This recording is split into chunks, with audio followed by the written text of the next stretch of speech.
Whenever you put it on horizontal live, yeah, it like messes up right at the beginning, and I don't even know why. It does it nearly everyone, man. Nearly everyone.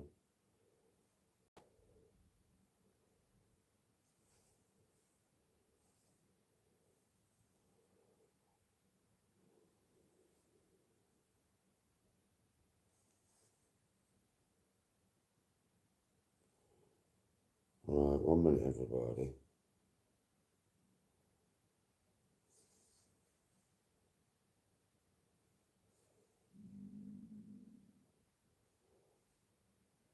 Everybody, 1 minute. Just give me 1 minute.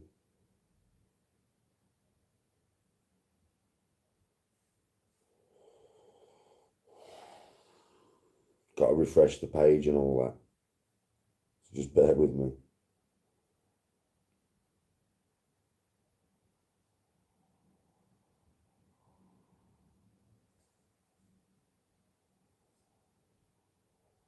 What the fuck, man? Oh, this is all being beat on. There we go. Jesus Christ. This is stressful sometimes, mate. I'm just joking. I'm not joking. You're like, this shit's stressful sometimes.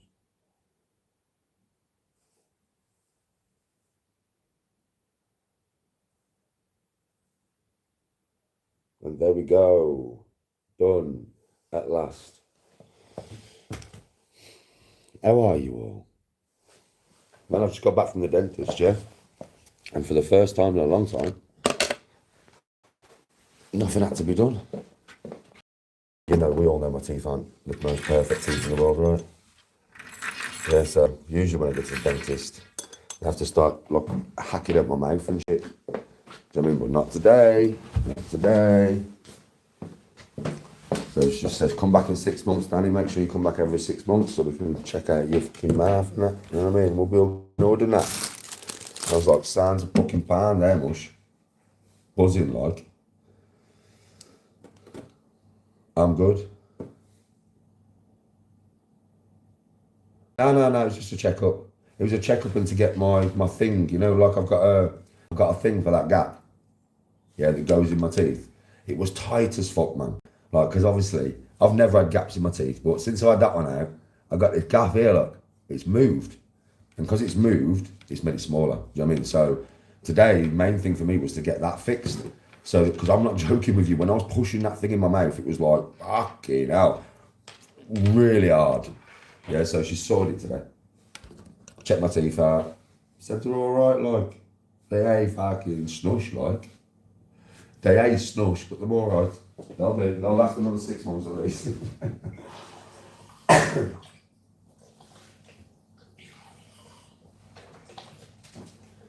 So yeah, job's a fish, Fanny's your aunt, Bob's your uncle.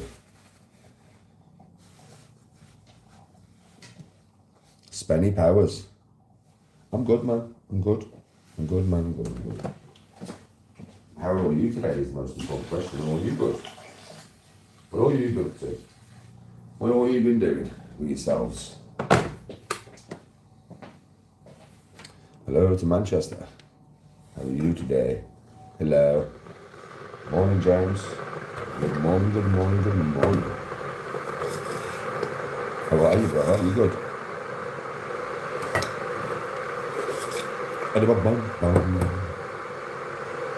And am I aching this morning? Yes, I am a little bit. To be fair. Yeah, my traps are as well. No, well, the dentist knows I'm on social media. She's been my dentist for years. So she knows I'm on social media anyway. I'm on the same dentist for years.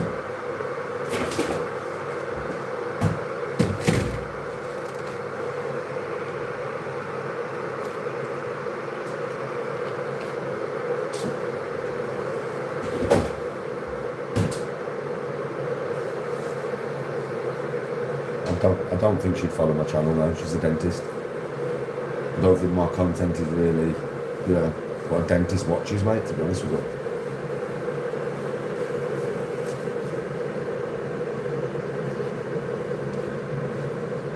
Trying to make some food. I am in a minute. I've got one of them burgers left from yesterday. Yeah, so I'm gonna have myself a burger. A burger and egg back. A burger and egg back from my brekkie. I'm gonna have a cup of coffee and a doobie chingus and one time all west side and all that in it. Or one time all west side and all that in it. Come on, you know the score. A Georgie does. You know the score. A Georgie does.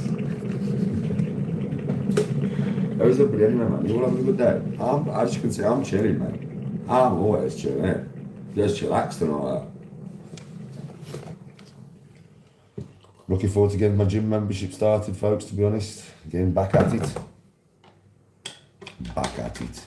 And go at any time as well, 24 hours a day, innit? So I might go kind of, later on a night when it's dead. And I've got like the gym to myself. Because there's nothing worse than going to the gym and having to wait God knows how long for this and that and this and that and this and that. So if you go by yourself, you ain't got to do none of that waiting. It's all good in the hood. You get what I'm saying? We don't need none of that waiting business, do we?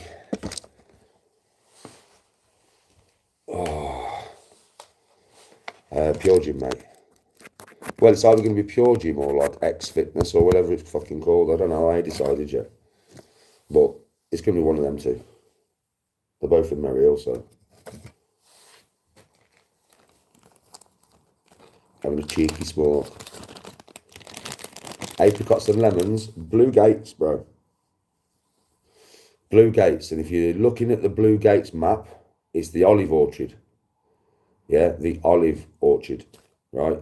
So when you're on the map, when you click your map up, yeah, it's going to be like this: north, south, east, west. They are east, halfway down by the buildings. Lemons, apricots, and olives, all in the same place. There's 3 different types of trees there. You'll notice the different types of trees.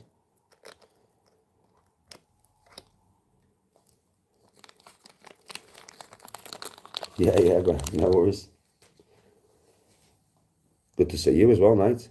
How are you today? How's your day been, brother? What you been up to? Dentist for me. Glad I'm back. I was expecting drills and fucking all sorts going in my mouth today. Because normally that's just how it is. Teeth ain't perfect, can't be much. But yeah, nothing to do. That surprised me. All right, Squeeze, how you doing, brother? Come on, bruv. Good morning.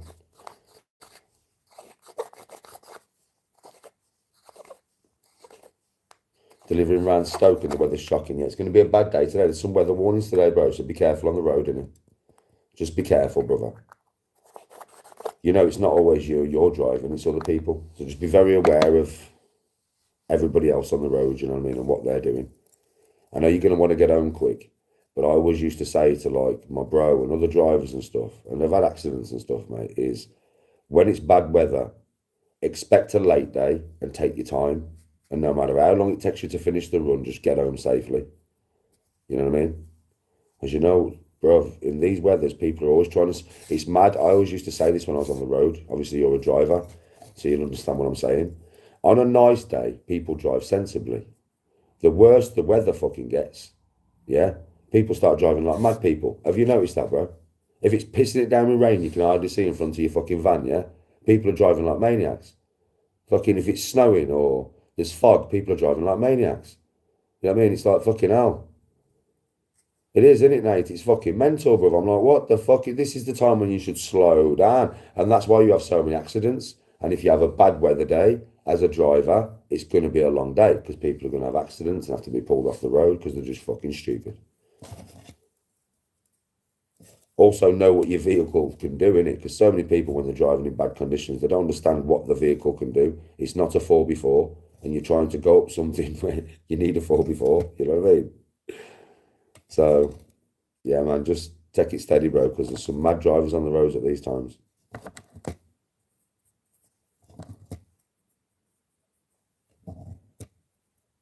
Yes, Laura. Bro, good morning. Yeah, better being late than never. Much better being late than never, brother.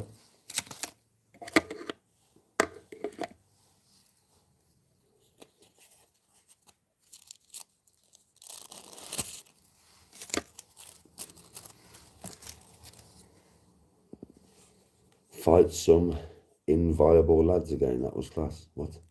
Makes no sense. Inviolable lads. What are you talking to there, mate?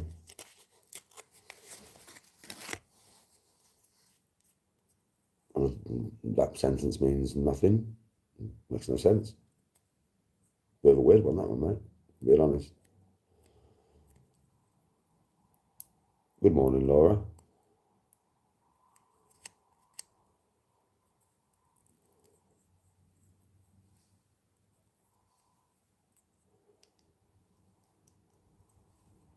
Big respect to Cardiff, brother. Big respect to everybody in Wales, everybody in England, everybody in Scotland, everybody worldwide. Respect and love, man. Respect and love. Good morning, Big Kelly. How are you today? Hope you're having a good day. I'm going to have a nice chilled out day today. Training again tomorrow. Probably going to be at the gym tomorrow. Maybe. Unless I'm moving my sister tomorrow. But I don't know. That's when she phones me and tells me she wants me to move her. So if I'm not moving my sister tomorrow, probably at the gym tomorrow. Hopefully at the gym tomorrow. I want to get myself to the gym tomorrow. I'm glad you're good. I'm glad you're good, man. I'm glad you're good.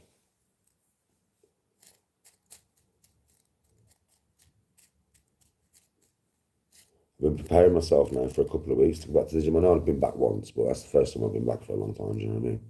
So we've got some work to do and some food to eat. Reese, good morning, brother. Good morning, good morning, good morning. How are you today? Are you good, my friend? I hope you are. I hope everybody's good, man. What are you up to today? Hey, do you know what I watched last night? Bruv, it's a badass film. I didn't even expect these films to be this good. I've never watched them, even though I'm a sci-fi dude. I have never watched these films because I just always thought they'd be shit. I thought the concept didn't make any sense and they wouldn't be any good. I was wrong, man. Yeah, so I watched June 1 before I went on holiday. About 4 weeks before I went on holiday at Christmas year, I watched June 1. And I was like, fucking hell, this is good. So then I watched June 2 last night, yeah. Damn, that's a good film. That is a fucking, they are very, very, very, very, very 10-10s, man. 10-10 films, then. Yeah, top tier, bro. 10-10 films, isn't it? Reese, respect. That Thomas Chalamet? Chalamet? Is that the main actor's name? Well, he's a sick actor. I've seen him in a few things now, you know. And he's good in everything I've seen him in. He was in a programme where he played the King of England. He was fucking good in that as well. He was in something else that I watched as well. Can't remember. Bill? Yeah, that Thomas Chalamet, he's a fucking good actor, he is.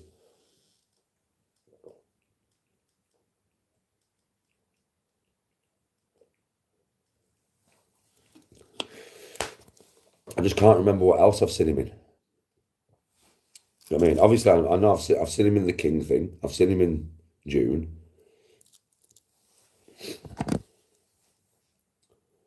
Yeah, top tier. I can't remember what else I've seen him in. I've seen him in something else I know I have that was top tier as well. So I'm sure I've seen him in 3 things now that were all top tier because of his acting. What was the other one?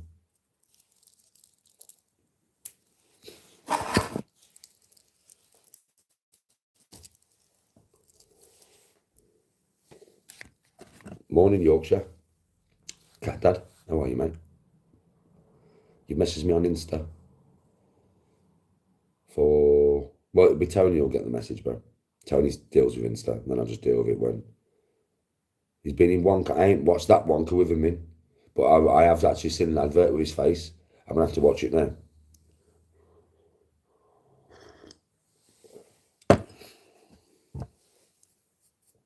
He's not been in Interstellar, has he? I don't remember him in Interstellar. He's been in Interstellar. What part did he play in Interstellar? I don't think it's that I remember him in. It's something else. But what part did he play in Interstellar, bro? That's mad. I don't remember him in Interstellar. I just remember Matthew McConaughey mainly.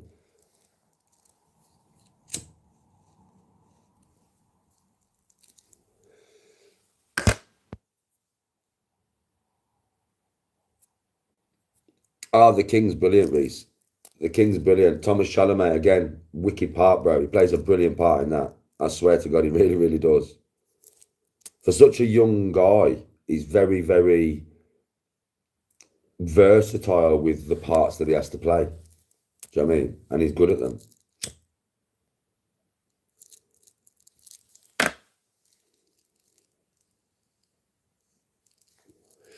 Like that lad that I saw in Ender's Game. Have you seen Ender's Game? Oh, that's badass. That is badass. Has anybody seen Ender's Game? What a fucking film that is. And that was totally unexpected, that film. The young lad in that, man, plays a wicked part. I can't remember what else I've seen him in either. That's got Harrison Ford in it, that has. Yeah. And Ender's Game is fucking brilliant.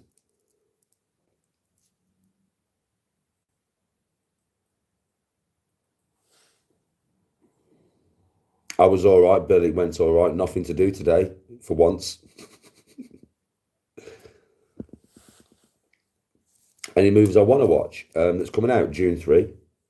Can't wait for June 3. There's a film coming out with Henry Cavill. It looks Roman or something like that. And he's going to be in that. Anything with Henry Cavill. Anything with Henry Cavill, I love watching.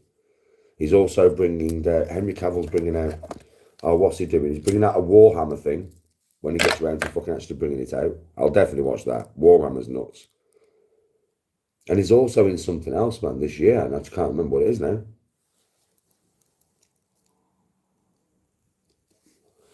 Obviously looks good. I might be on Arc later. I've seen Peaky Blinders, yeah. Henry Cavill, in my opinion, is the best actor at the moment in the world, male actor. The best male actor because of the way he gets into the films, the way he gets into them. Do you know what I mean? He gets into the role. There's another role he's about to play, and I can't fucking remember for the life of me what it is. But it's adapted from a game, and he loves the game. So he's a computer nerd, isn't he?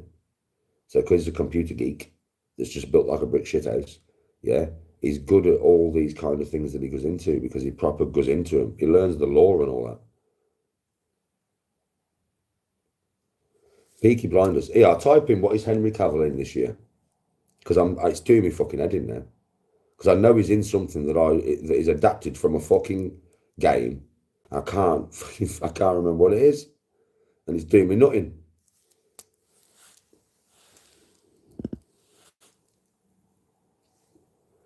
The trailer for Odyssey looks really good, bro. It really does. Hey, I'll tell you what's coming out as well. Game Silent Hill. That'll be scary, bro. If they've done that right, man, that'll be scary. Because Silent Hill is one of the only scary games I've ever played. It was some jump scares in that motherfucker. I'll tell you straight, mate. Silent Hill will be good. If you like horror films, if they've done it correctly, it will be very good. I've played the games, man. Immortal, man. I think the peak is called.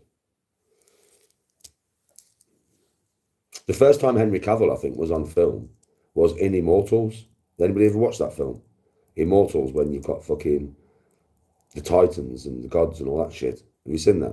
Has anybody seen it? It's an old film. It's like early 2000s, that. Like when the Time 300 and stuff was coming out, I think. Maybe even earlier. I don't know.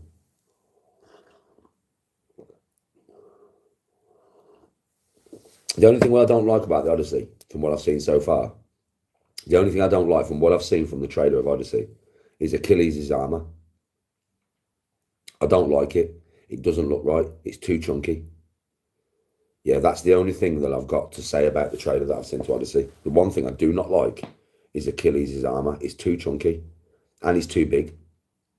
The way I saw him in the trailer, the motherfucker looks about fucking 7 foot tall. No, he was Greek. He would not have been 7 foot tall. Achilles would have been 5'10", maybe 5'11", maybe. Like, as you know, Brad Pitt, as Brad Pitt played him, that's what Achilles would have looked like. Literally, Brad Pitt in Troy. That is exactly what Achilles would have looked like. He would not have looked like some fucking giant demigod with big bulky armor on. For starters, he wouldn't have big bulky armor. That armor that he's got on would just slow him down.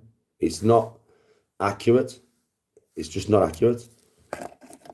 Highlander. That's the one, bruv. Highlander. Conor McLeod. That's the one. Thank you very much. I'm so looking forward to that. I am so looking forward to that. Everybody's moaning about Dave Bautista playing the Kurgan. If you've watched Highlander 1, you know what the Kurgan is, right? A fucking crazy cunt.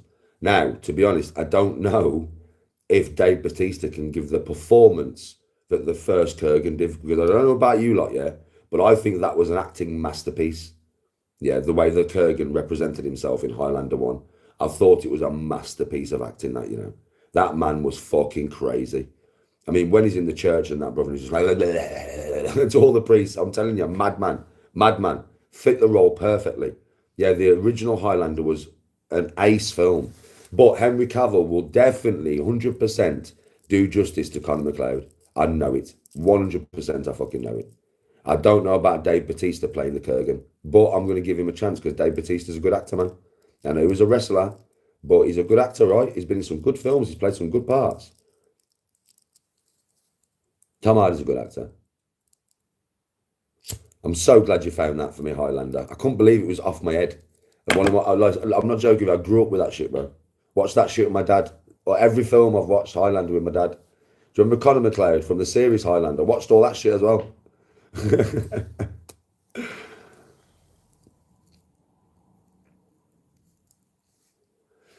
So yeah, I'm really looking forward to that.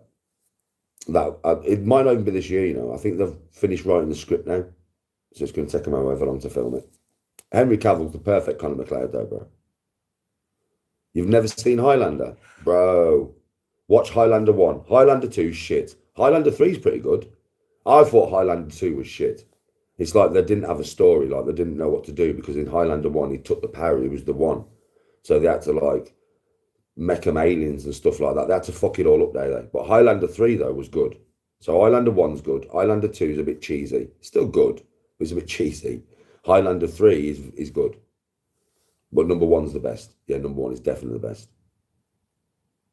Nate, thank you for the donation, my brother. Respect. Steady away, Danny lad. Highlander 1's got Sean Connery. Christopher Lambert is Connor. I can't remember the guy who played the Kurgan, but you'll know him when you see him. There's some really famous actors in number 1. Yeah, Highlander's a popular film, bro. Queen, you know, I want to live forever. I want to live forever. That tune, yeah, is in that. It's the, oh, mate. That tune's played a couple of times. It's fucking brilliant, mate. Conor McLeod, obviously, like, he gets with a woman, yeah, but he's immortal. He can only die if he has his head chopped off. That's what they are. They're immortals. They have to fucking... The premise of the story won't ruin it for you. They're immortals. And they fight each other to the death. Well, he meets this woman, and he stays with her till she dies of natural causes, you know, natural aging. Ah, it's so fucking... I swear to God, it's so, like, well scripted. Very well scripted. I'm not joking with you. What was her name? Heather. Heather, innit? Her name's Heather. He's from Scotland, Conor is. From Clan MacLeod.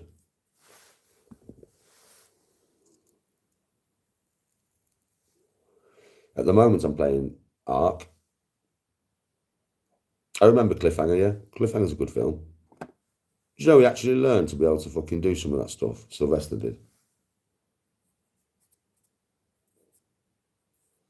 Yeah, it is, Reese, it is. Roadhouse, right. Roadhouse with Conor McGregor is a shit film. Compared to the original, it's a shit film, right? Conor's that shit, though. He's that shit at acting that it's actually funny to watch. It's cool. Like, it's nuts. Yeah, I'll give him that. It was that bad, it was good. I don't know if anybody else got that. It was that bad that it was good. Yeah. And it was that bad. I mean, Jesus Christ. Oh my God. I've never seen acting like it in my life. That's... I've finished all of them, bro, apart from the new one.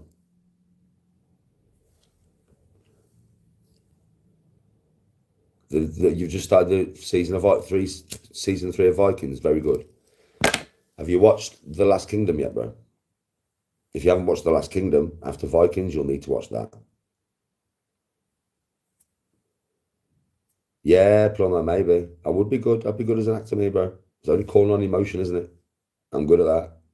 In a lot of situations, put me in any situation, bro. I can probably remember a situation where I've been in like it, apart from like war. But I could still call upon the Danny G in war, right? I ain't never been in actual war, have I? But apart from that emotional stuff and all that kind of shit, I felt every emotion known to man. Have I? Good, bad, fucking ugly, brilliant, beautiful. Everything in between.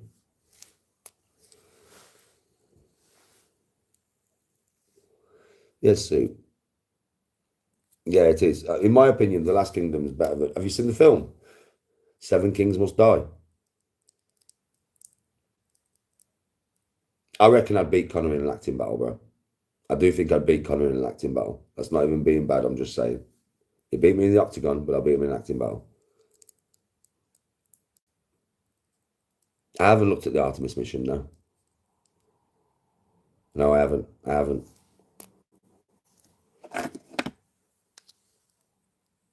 You feel for my dentist today? I ain't got to do anything with your teeth, Dan. Teeth are all right today. Come and see me in 6 months. I was like, what the fuck? Now I was expecting chisels, hammers, fucking pneumatic drills. I will find it fascinating.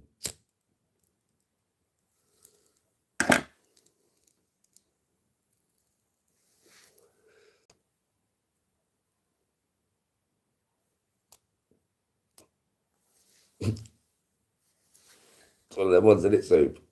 The man's telling me what I already know. I mean, man's saying to me that my teeth ain't perfect, but I swear to God I've got 20/20 vision. You don't need to tell me, mush. I already know.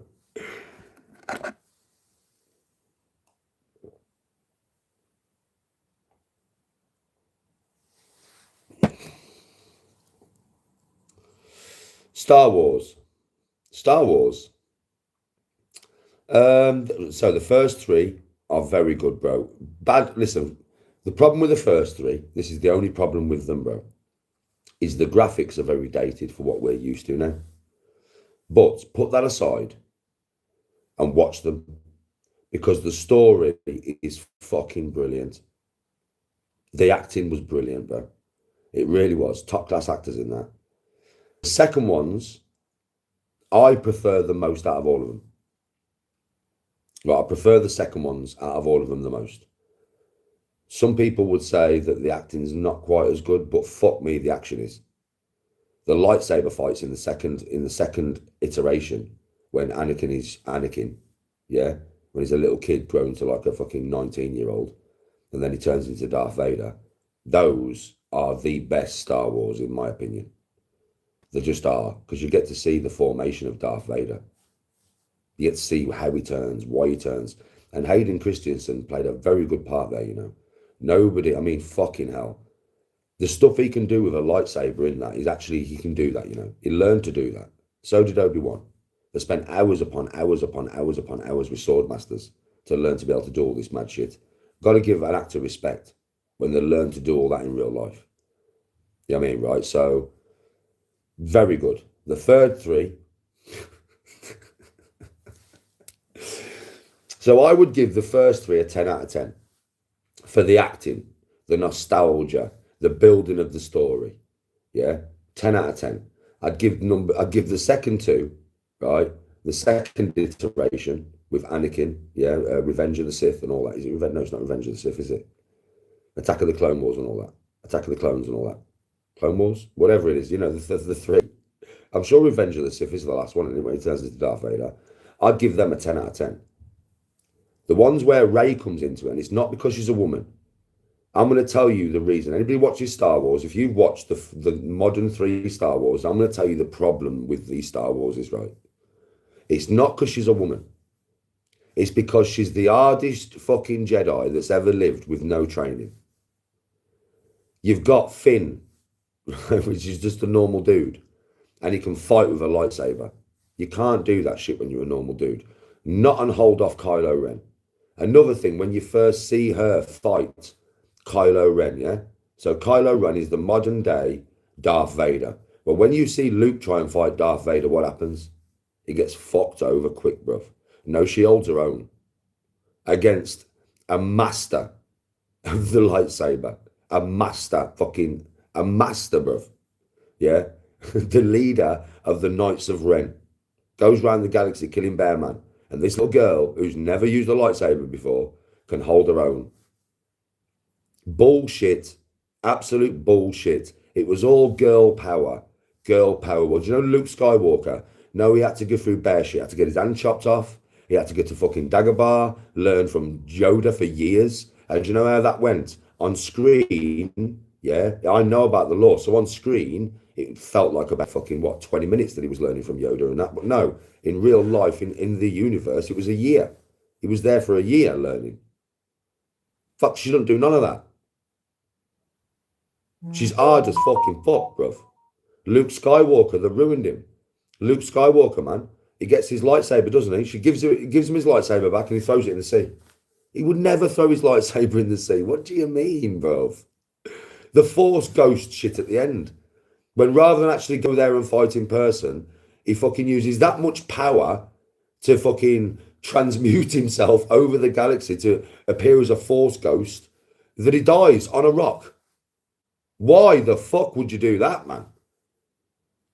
Harrison Ford made him dumb as fuck.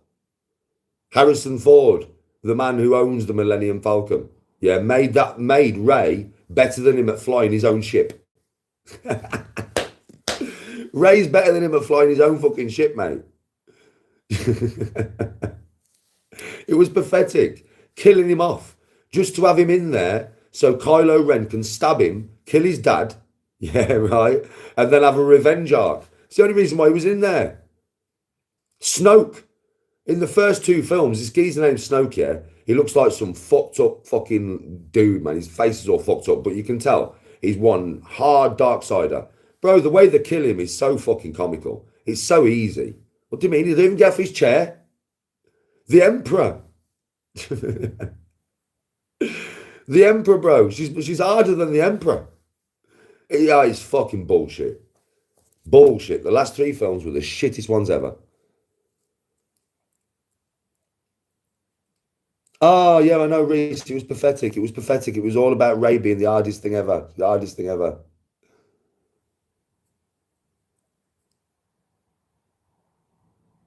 Oh, I know, Reese. I know. And like I said, with Finn, I'm not being bad to Finn, but when Finn fought Kylo Ren with that lightsaber, Kylo Ren should have chopped one of his legs or arms off. That's realistic though, right? He's a human, just like me. So it's like me fighting Kylo Ren with a lightsaber and holding my own. I ain't no Force, dude. Do you know why these geezers can fly ships through boulders that nobody else can? Because they can feel through the Force. Yeah. How did they block? Right? How do they block bolts at them? How do they block lasers at them with the lightsaber? They don't block the laser because the reactions are that fast. They feel when the person's going to fire the laser. So they start reacting before the laser's even fired. Do you understand how that's how Jedi's work, bro? That's how the power works, isn't it? Right? But no, Finn ain't got no power. So we can't estimate where Kylo Ren is going to put that sword stroke. Kylo Ren, though, can estimate every one of his attacks because he's a fucking Darksider, bro. He's a Sith. Right? But no. Normal human can fight a Sith Lord and survive. Telling you, bro. I'm fucking telling you, bro. Easy done. It's the equivalent of me going in the fucking octagon with John Jones, yeah, and just obliterating him in seconds. In the movie world. But in the real world, you know that ain't going to happen, right? That ain't going to happen. It's going to be the opposite, right? But in the movie world, do you know what I mean? You've got to make it some kind of realistic. You've got to stick to the story to somewhat. She's got to train. She's got to have something chopped off. She's got to have a revenge arc. She's got to come back from darkness to light. She's got to feel the pull of the dark side. She's got to go through all these emotions. She's got to be beat down and beat down and beat down until she turns into the hero. She can't just be a hero from fucking the first 10 minutes of the film. That's not how it works. You've got to build a hero, right? There was no building with Rey. She was a hero from birth. She was the hardest fucking Jedi from birth. No training needed because she's a woman. Fuck off.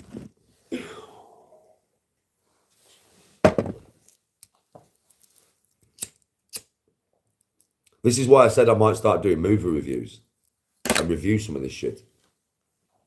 Because I think I'd be good at it, wouldn't I? You know, if I had it played in the background and I was reviewing that shit, I think I'd be good at it.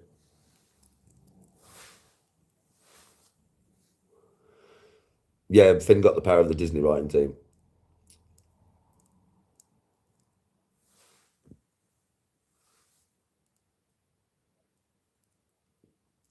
Ah, super, you got to watch it though, bro. He is badass. He is badass, bro. That's a growth arc. Basically, that Predator's a teenager. That's why he looks different to his dad and his brother. He's actually a teenager, bro. I've looked into the lore of this. He's a teenager. So he has some quirks being a teenager, as all teenagers do. Yeah. Right. And that is him becoming a fucking predator, bro. By the end of it, he's hard as fuck. I swear to God, the motherfucker's hard as fuck. He goes through some right shit. Yeah. Through that little journey through that planet. That's the best thing about it, bro. The journey through the planet and watching him grow from basically a boy predator into a badass predator, bro. And he, by the end of the film, he's a badass predator. Like the next film is going to be, oof. I don't even know what the next film is going to entail, bro, but it's going to be fucking nuts. They had to give him, from what I read from the writers was like, look, if we're going to make a Predator film, this is what some of the writers have said. If we're going to make a Predator film where the main hero is a predator and there's no humans in there and it's all about the predators, right? We have to make him familiar in some way because otherwise it wouldn't be watchable. That's what they said, which I do understand. You've got to make him have some familiar quirks that we would recognize. Otherwise it would be that alien, it would be fucking boring, bro. Definitely 100%. Like that little turtle dude that comes in. You probably don't know what that is yet because you haven't watched it all. But I'm telling you now, anybody who's watched that Predator Badlands knows it's got some fucking spins in there because I'm telling you, that little turtle funny dude that brings some comedy to it. Bruh, when you find out what he is at the end of the film, it's like, Jesus Christ.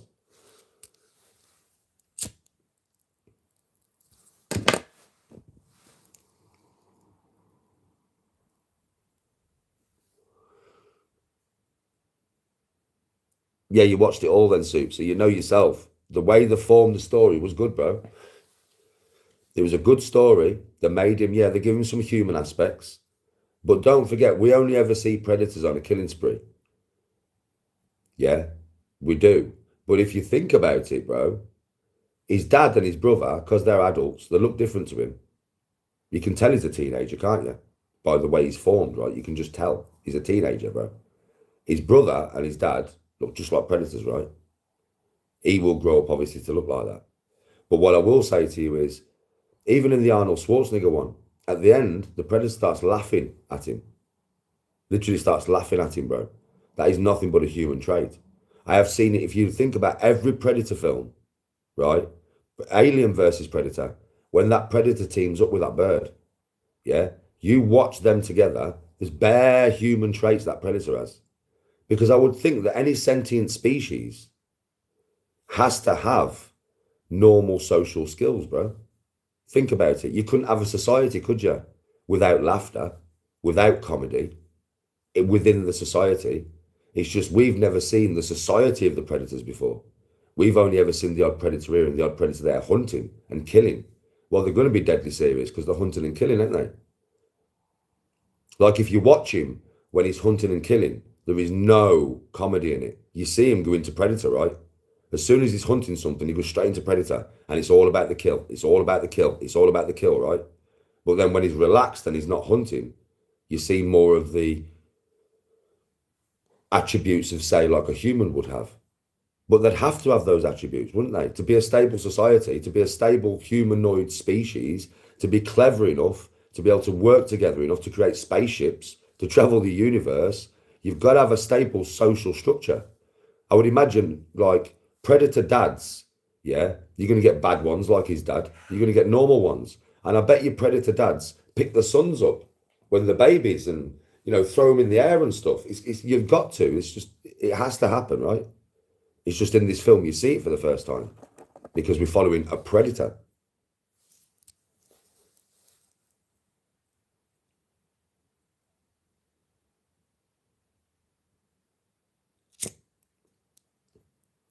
Oh, yeah, that's the fucking one where they got the massive predator in it. He's about 12 foot tall.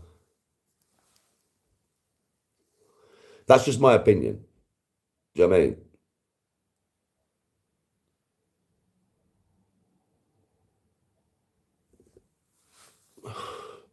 Well, I think that he is like the runt, isn't he? That's why he looks different, is the runt.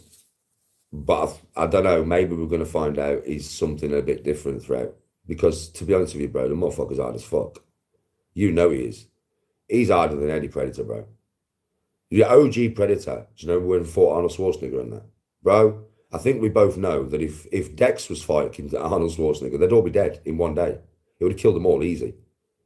Bro, he's definitely the hardest predator you've ever seen, though, right? He is, though, bro. Just the way he goes about killing shit, bro. The motherfucker's hard as shit, man. Hard as fucking shit, bro. He really is one tough little bastard. The way he deals with his dad at the end is just, oh my, you just know. His dad leads the whole tribe. You know in Predator, you only get there by being a badass. And he fucking deals with his dad, bro. Well, you know how he deals with his dad, bro. Come on.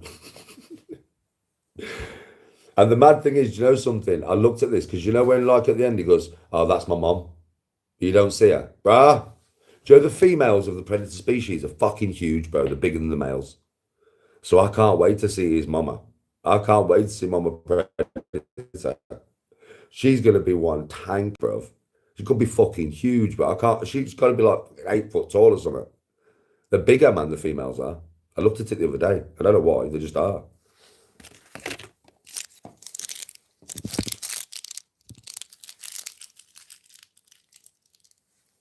Yeah, it's all subjective, Soup. It's like your opinion's not right or wrong, is it? It's not because it's your opinion, right, Soup? That's your opinion, my opinion. You know what I mean, right? But I think we can both agree that because it's a new spin on the Predator, they did a good job. They could have done a lot worse, right? That's my opinion. Right? They definitely could have done a lot worse than what they did. I think they did a good job of it, bro. Do you know something? Hold on a minute. I'll be back in a sec. Do you know something? I'm not joking. I did it again. I went out to the dentist, I had my 5G on. Yeah. And comments wasn't coming up as fast as they should. I just turned my house internet again. Does my fucking head in that, does you know? I just remembered while I was talking to you, I was thinking, I'm not on my house internet here.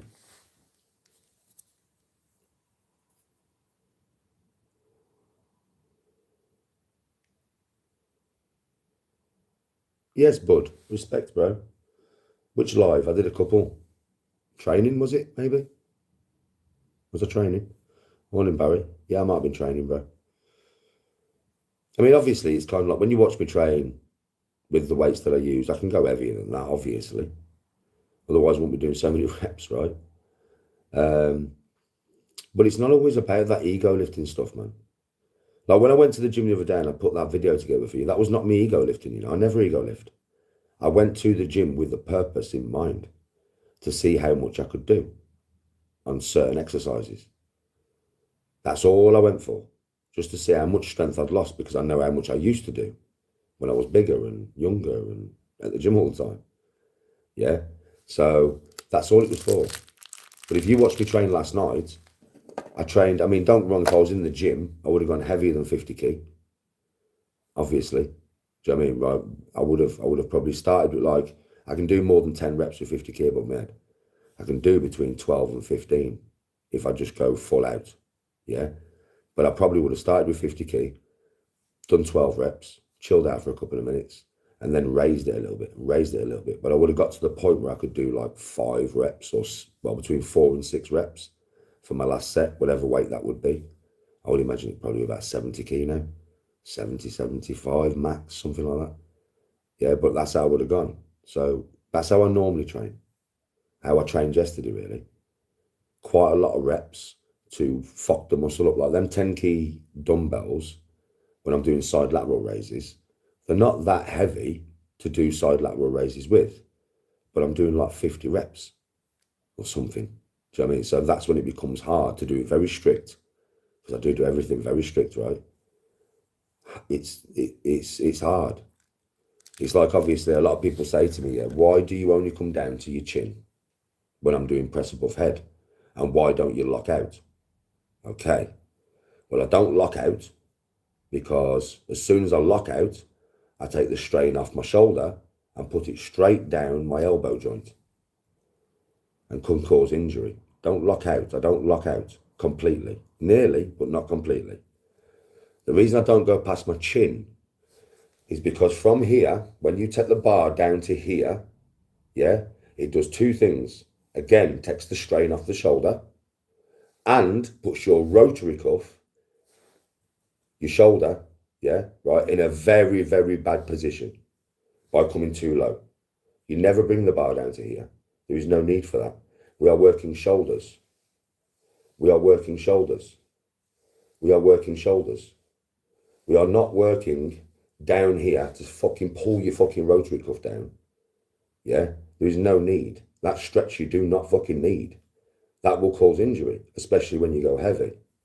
And the reason I don't lock out is because if you lock out like that, yeah, with heavy weight above your head, all the strain goes into here. So that's why I don't lock out. Never have and I never will. Do you know what I mean? Occasionally, like, you might see me lock out on something. It's rare. And I don't mean to do it and I don't want to do it. It's very rare you'll see me lock out. I don't like to do it. If I do lock out, I do. It's very rare though. And I'll kind of feel it. I'll feel a lot of the strain go off the muscle straight through my joint. Do you know what I mean? So I don't lock out on anything. I do full range of motion. I do a big range of motion, right? But I do not lock out. It's like when I'm doing flies. I do not do flies like this. That is not how you do flies. A lot of people were saying to me after that video, why are you not got your arms locked out and doing flies like this? That's not how you do fucking flies. You don't do flies like this neither. You don't go like this. That's not flies. That's not flies. Flies is here to here, twist and squeeze the middle of your chest. Here to here, twist and squeeze the middle of your chest. That's flies. That is break your fucking elbows. That is so much strain through your joints. It's unreal. It's not how you do them. Trust me now. It's like when you bench press. You do not bench press and lock out. And bench press and lock out. No, do you fuck? When you bench press, stretch, and you come to nearly lock out. Keep the strain on the muscle though. So if you lock out like that, yeah, if you lock out, trust me, it'll go off the muscle and straight down the fucking your elbow joint, wrist joint. That's what tendons are for. You know, I never lock out on anything. Ever. It's just not the way to do it. It's like when doing preacher curl. Bro, when you're doing preacher curl, you come all the way down here like that, yeah? You're going to fuck up your shit. You fucking preacher curl heavy like that. You preacher curl heavy, like locking out. No, no, no, no. A preacher curl for me is from here to about here. About here. That's as far as I'm going, mush. And from there, I'm going to come, pump to there. Pump to there. Pump. I'm not going all the way to there. You're mad, bruv. You're fucking mad, bruv. You'll have no joints left. It's the same it's exactly the same when you're doing squats, man. Or leg press. You don't lock your legs out on leg press. Are you fucking mad? Yeah, I'm not joking. I have seen this. Your knees can snap the other way. No gas. Yeah? When you're doing squats, I stand up straight with my legs stood straight, but I'm not locking my knees out then. I've not got the bar like this, and I'm not going like this and then locking my knees out and then going like that and then locking my knees out. I'm a fuck. I'm going down to here, up, tensing my fucking quad, tense, standing up straight with it, yeah. and then back down, and then lock, up, tense my quad, stand up straight with it, but I'm not doing that. I'm not doing that and locking my knees out. Are you mad? It's not how to do it, man. You'll fuck your shit up. You've got to keep the strain on the muscle, not on the ligament and the fucking joint. Yes, Brian, it's the truth. People come in here all the time and try and tell me I don't know what I fucking know what I'm doing. That's why I don't injure myself. Do you know what I mean? And I have made some of these mistakes when I was younger, and you learn as you get older. And I'm older. I've been training a hell of a long time.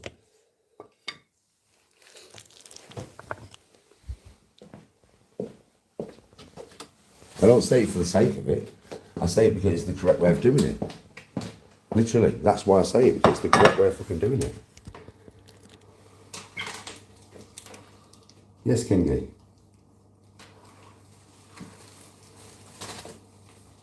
I mean, it all depends on your own goal, doesn't it? That's what a lot of people don't realise.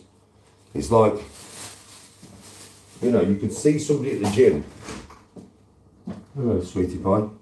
You could see somebody at the gym and they could be doing something that you think is weird, but they're training for their purpose. They're training for what they want. Yeah? So, you know, some people train just powerlift style. Some people train athletically. They want to be more athletic. That's me. So, I mean, I want to be strong, yes, as strong as I can be, but I also want to be athletic. Hey, Bob, went to the dentist, sorted out everything for me. Yeah? And do you know something? Come back and see me in 6 months. She didn't even fucking say I had to have anything done. I know. Can't believe it, Bob. I just said to these on chat, I was like, it's the first time she ain't got the drills, hammers and fucking out in my mouth and that.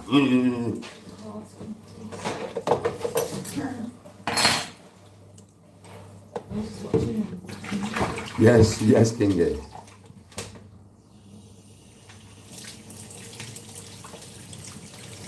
Yeah, lock your knees if you don't want your knees.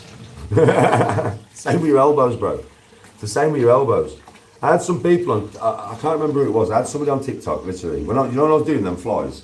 So if you watch, you know this is how I'm doing. So my arms are bent like this, yeah? And I'm coming here, stretch, and then up to a tense. Here, stretch, up to a tense. That's how I do flies, right? And somebody said to me, nah, you need to lock out your elbows. With 26 key dumbbells, you want me to lock out my fucking elbows, mush? Are you insane? Do you want elbows left on your arms? But so many people know what they're talking about. When people say shit like that to me, I'm like, you really don't know what you're talking about. You haven't got a clue. Because if you did, you wouldn't have said that.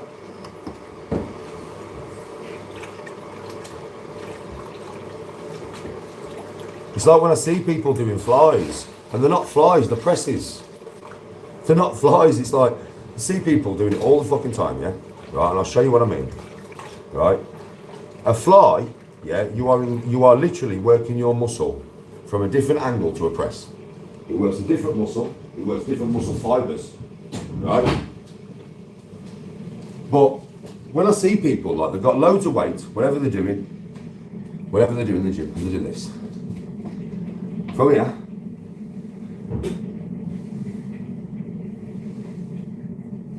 That's not a fly.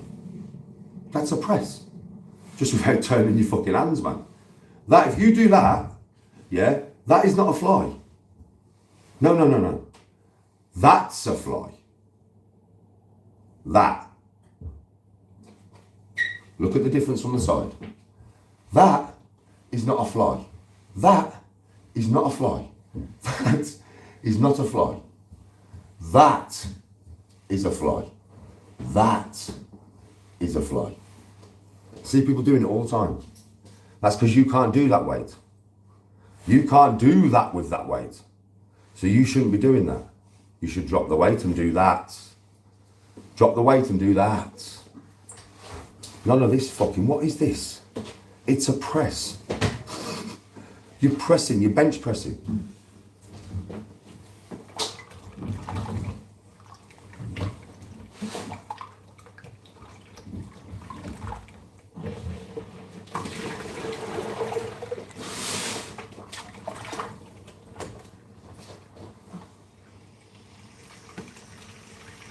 York lived in a fountain of false drunk knowledge. Bro, listen. I'll say to you, yeah, like I say to everybody, and I'm just going to put this clear to you. To anybody in here who is a hater and hates me, yeah? I have not come to your house this morning. I have not come to your house and knocked your door and said, please, come on my live. I have not twisted your arm behind your back and forced you to be here. You're choosing to be here. Now, me being a normal person, just a normal person, I do not sit there and watch people I can't fucking stand and I don't like. It's that simple. I just don't watch them. I've got better things to do in my time. I watch people I do like. I watch people I enjoy watching. But I don't sit there in my little negative zone and watch somebody I hate. So I would say the same to all you. Yeah? If you don't like me, scroll on. Better use of your time to find somebody you do enjoy watching. There's plenty of people on the dark side, there's not just me.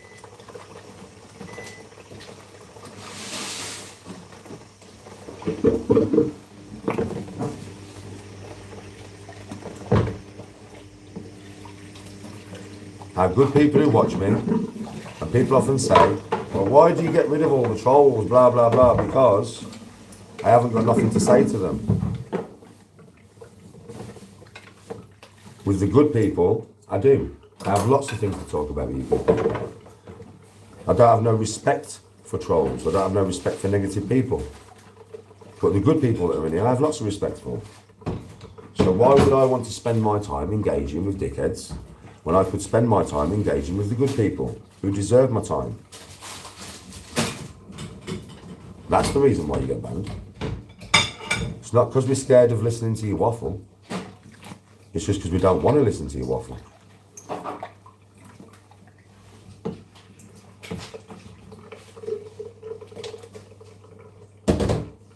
But anyway, back to training.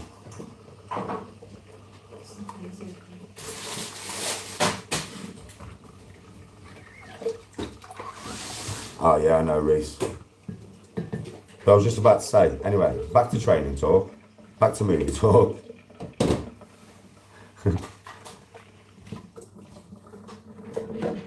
Hey, Bob, I'll put that film on for you later to watch the rest of it. I watched the rest of it.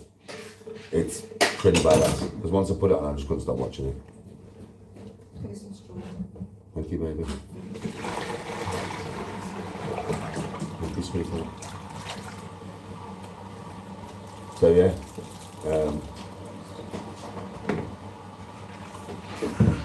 it's good. You're going to enjoy it.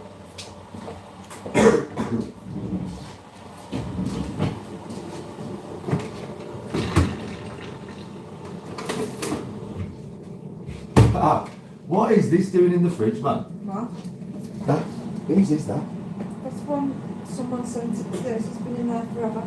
Chuck it away, man. Who the fuck's going to drink that? I mean, that's like fucking poison, that. You can leave that in the fridge. I keep seeing it and I'm like, well, do I chuck it away? Whose is it? Do you know what I mean? Like, you know what I mean? I'm like, what the fuck is going on here, much?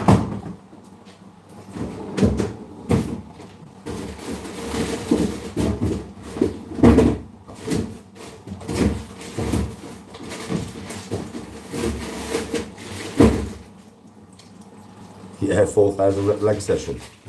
That was a killer, that. I killed myself through my own fucking ego and fucking craziness. I killed the lads who was with me. But I killed myself in the process.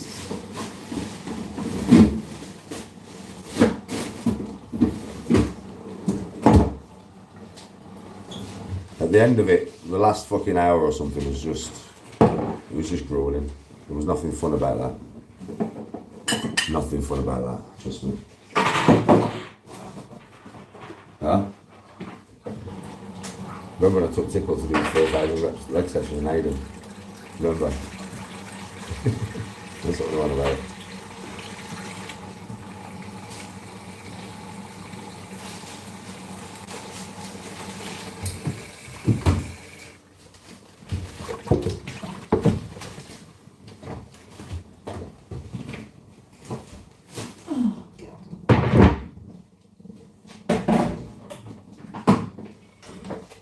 That's when you know you're slightly insane.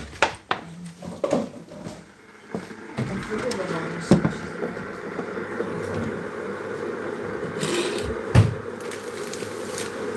Gone off much nasty.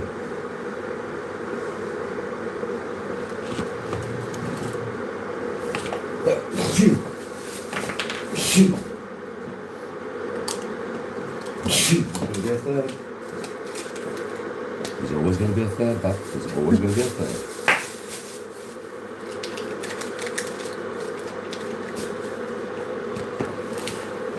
I'm not that supposed to be outcomes as much as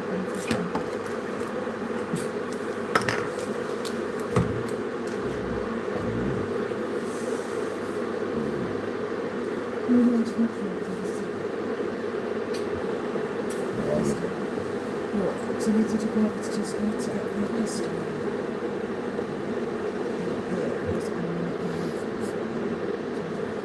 I want to make that thing. Just get the stuff to it.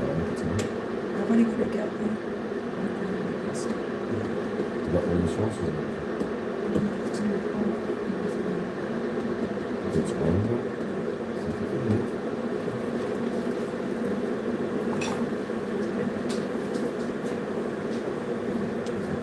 There's Ghost.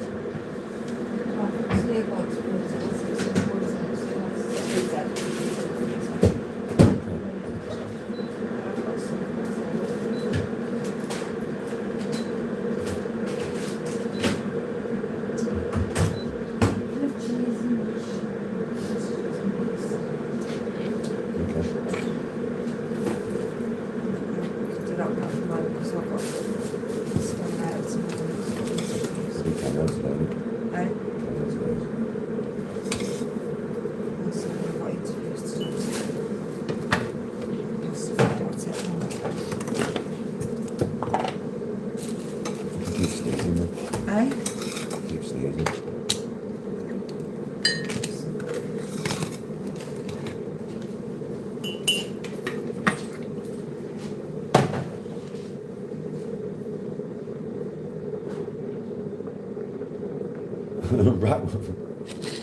Rackford went in on my yard again, did he? Uncle Festa. Chubby checkers. Listen, he's just a very jealous individual. Very, very jealous. With him, I don't watch him. I just don't watch him. Yeah, because you can I can sense it personally.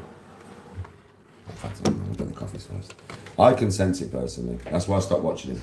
It was like when he talks about Paul Venice and stuff like that. I just think he's a very lonely geezer. He's got nothing going for him. Never goes on holiday.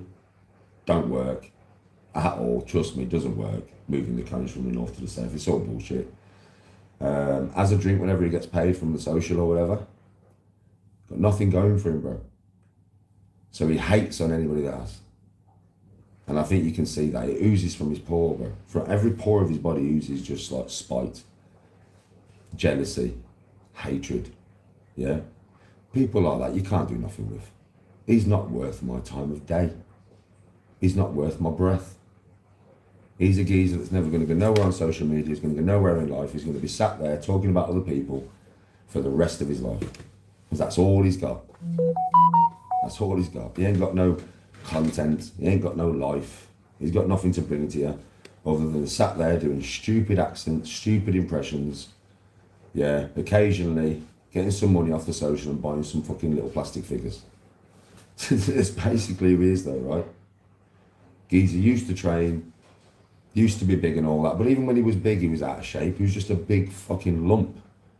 I mean, fuck me, for the size that he was on them videos, he should have been able to press a lot more than fucking 85 kg above his head, mate, let me tell you.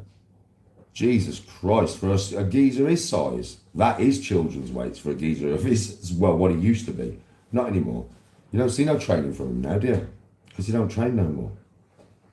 He don't. He ain't getting fucking that above his head now, mate. You know what I mean? I'll tell you that straight. Jesus Christ, did you see how big he was, bro, to get that above his head?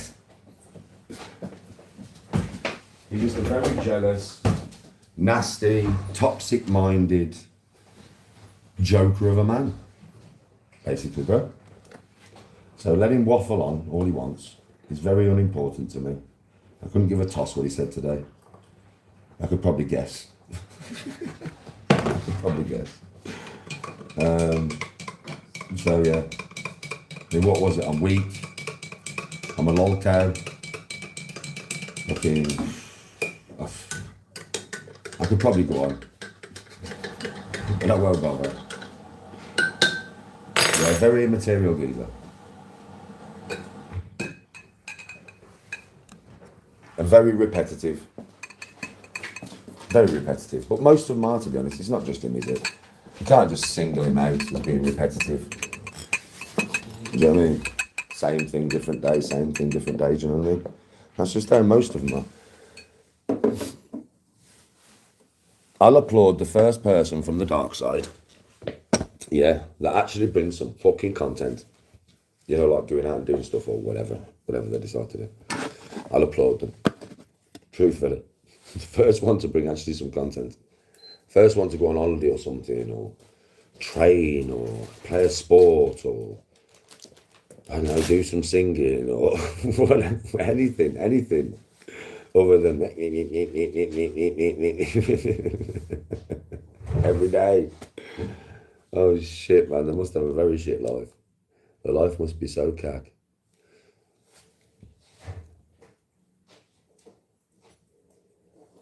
What did the butcher say? I'm okay for the next 6 months.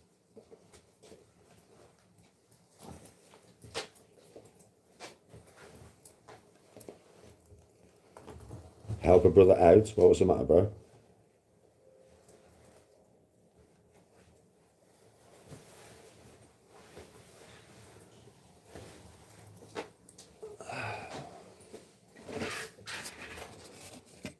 Ah, bro, fucking hell. Listen, there's nobody on social media that I'm ever going to threaten. That's just daft. Nothing would ever happen anyway. I think you all know that's just how social media is. So I'd never threaten any of these people, bro. Fuck that. Could be arsed with that shit. Nah. That's nothing that... That's fucking... Nah. Not into none of that, bro. Just chill and do my thing.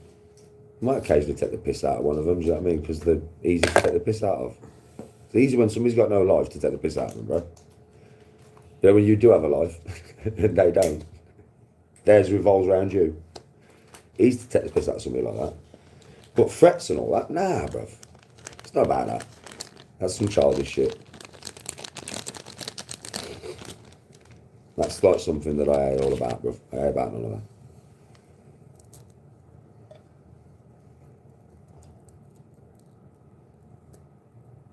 Well, I didn't time you out, but you probably got timed out for something that you said like that.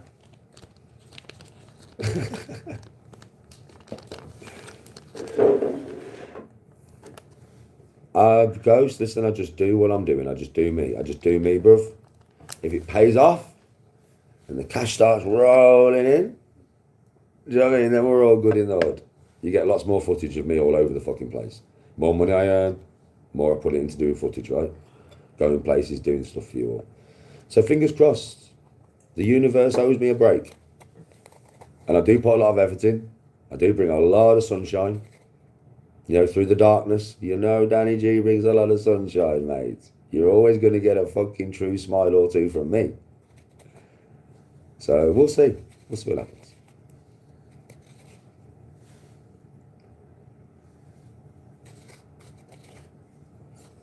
I wouldn't anyway, Reese. I'm just not that way. I'm not going to threaten some fucking dude, some fucking sap on the other end of fucking social media. Nah, fuck that, bro. I can't be arsed for that shit. Let them do all that. Let them threaten each other all the time, and I'm gonna fucking do you, and I'm gonna do you. Well, fucking how you gonna deal with that shit, bro? It's playground. So they can all do that. I'll stay in my own lane. Don't need to threaten anybody. Don't really, I mean, fuck me, I don't really talk about anybody. This morning, somebody's just put in comments that somebody's gone hard on me this morning, so I just had a little say. Otherwise, do you think that geezer would even come into my fucking head? Well, you know he hadn't. I was talking about films and training. You know what I mean? So it was like until somebody mentioned him in my chat, I didn't even come into my head. I don't think about these people, bruv. I have better things to think about. Way better things to think about and way better things to do. Playing Ark Raiders is better than talking about all them fuckers, right? Training Singing. Having a bit of a dance now and then. Ruth, did you time him out? Did it hurt his butt, Ruth? Did your butt hurt someone? Such a shame.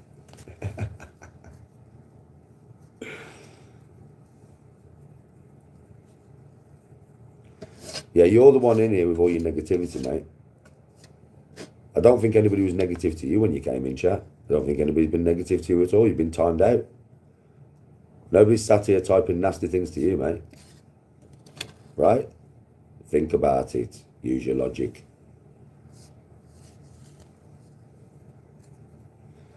These people, they never learn, do they?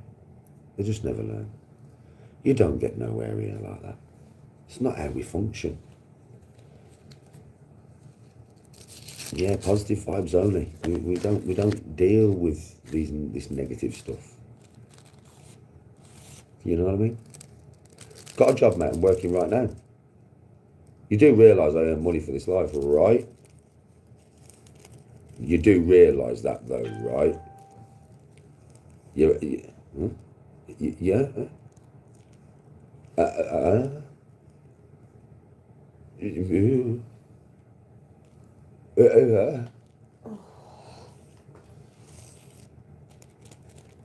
Like we don't like when we're monetised. We don't like we do earn money from doing lives and stuff. Just saying. Some nice people who donate never ask for them, but I do say thank you, right? Never hear me ask you. I just don't. But I say thank you. Some nice people do donate. You get that, you know. That's yours, like. Just saying, like. Same on TikTok, you know. I upload videos on TikTok, yeah. Depends on the amount of views, depends on how much I get paid per video. And then when I go live, I get donations, right? And it depends on how many donations I get to how much I earn, right? And you've also got cameos, depends on how many of them I get, depends on how much I earn, right? 50 quid a week. Same as what I was on 20 years ago, 10 years ago. Every job I've worked at, even when I was doing 80 hours a week, 50 quid a week. That's what I earn, 50 quid a week. 50 schmackaroons. I have done for my whole life. But like I said the other day, I get 97% Danny G discount. I've got a card. It says, I am Danny G on it.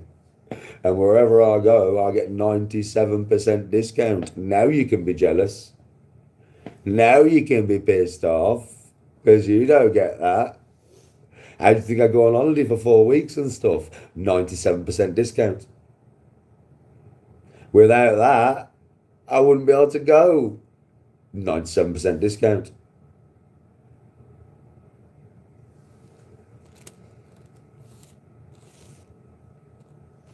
You get £17 a month. Oh, you're on a bit less than me, bro. You probably need to get a wage check. You know what I mean? I've been racking in that 50 pence an hour for my whole life, bro. I've been racking in that 50 pence an hour, smashing it and that. You get me? You're on a bit lower than that, you. You're on about fucking, I don't know, about 7 pence an hour. You need to talk to your gaffer, bro. You need to get up to that 50 pence an hour mark, bro. And then you'd be rolling in it. You'd be rolling in it, bro. Trust me, brother. Get that 50 pence an hour job, laddie. Speak to your gaffer. Say, oh, I ain't having this. Danny G earns more than me. And I'm fucking pissed. Where'd you get one of them cards? Ah, bruv. Now you see, here's where it gets complicated. Right? You've got to get your job that pays you a whopping 50 pence an hour. And you've got to be in that job for a few years still. And then you're eligible to get your 97% discount card. It'll have your name on it and everything. You know what I'm saying? You go shopping in Asda, 97% discount, bruv. £3 it costs you for every £100 you spend, son. That's why my fridge is always full. You notice my fridge is always full. That's why. 97% discount, bruv. Come on. Come on.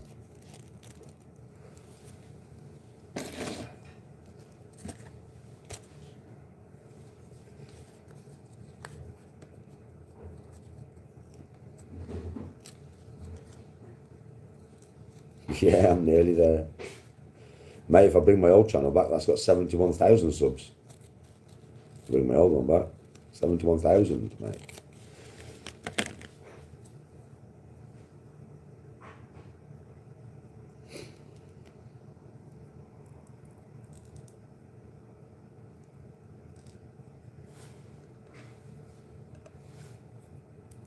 It's private. I've got it back right now.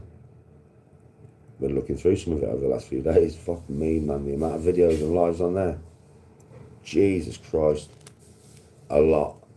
A lot. And shitloads.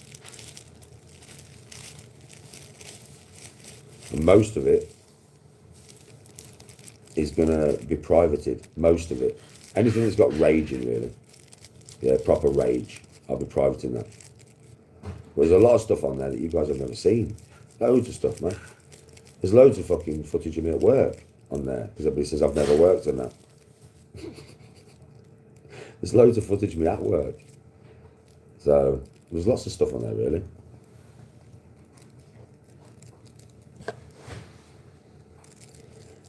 Bro, but it'll take a while for that one to start kicking up in the algorithm, bro, really. Because it's not been active for nearly 3 years. Over 2 years now. It's been there in the background, but it's been private. So it will take a while for the algorithm to pick up on that fucking channel, mate. It won't be instant. Even though it's got 71,000 subs, it won't be instant. It really won't. Yeah, the work hotel lives. They're on that channel still, aren't they? I think there might be some fucking footage of me in Newquay on my bodyboard and stuff in the water on there as well, you know. Training, fucking all sorts, man. All sorts.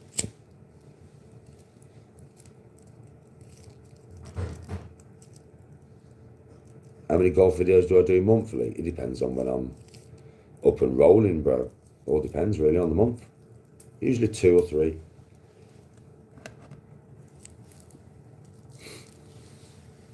I know BBU, I know. Yeah, the runs with Digby. Yeah. Yeah, I do learn. Well, everybody learns every day, bro. I learn every day, you learn every day. Everybody learns every day. Part of being a human, bro. We learn. Hopefully, anyway, you learn.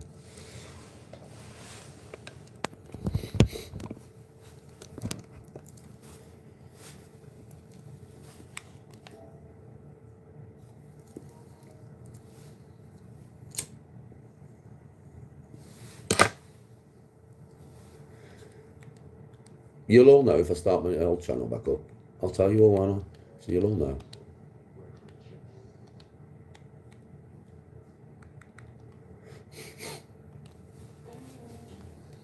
Broken and still smoking, mate. Class 2. Don't affect monetization.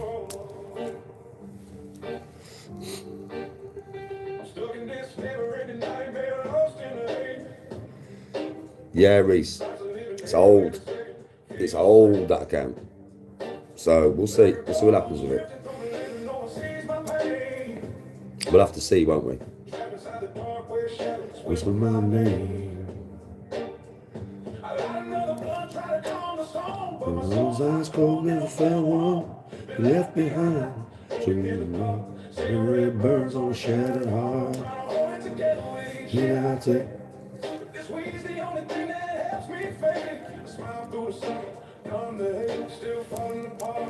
If I fade, broken and still smoking, just pull my pieces tight. Twist the pen in my feel, watch you fade into the night. I will do that, Wanderer. I will, yeah. I'll be putting some stuff on my channels and on my TikTok and that to let everybody know. I'll spread it pretty quick that I'm on that channel. Across the brow from a beating heart, suffocating on dreams, drowning in grief.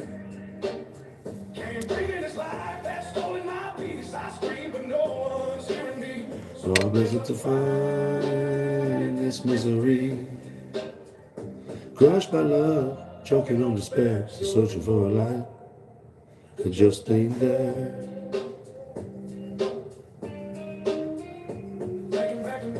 Try to race. Was I running no space? 5 years old, backseat, mother in my chest. Mom and dad at war, no time to rest. Tune this is in it.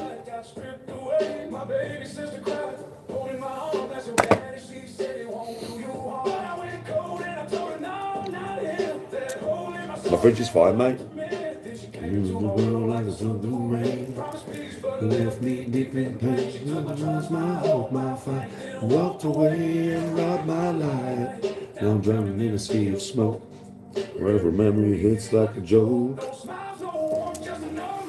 And I still ain't healed from that heartbreak yet.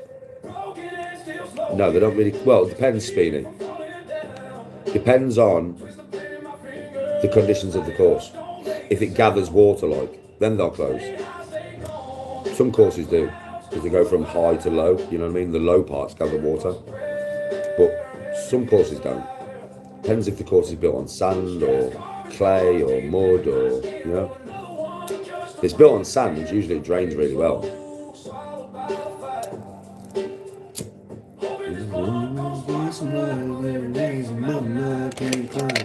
Heartbreak got me stuck in time. Still searching for the light she stole, but I only find smoke in this empty soul. I'm already gone like a ghost and loud in a funeral song. They crash and crawl. Must be mine. Walk again just to dim the fire. So close, closing in like a cell. Watching the rope in a milky veil. The one when she walks away left me living in permanent gray. And my hands too weak. These eyes are the only feats I see. Mentally drained. If I bend or broke. If in the rains, it really cares just to numb the pain.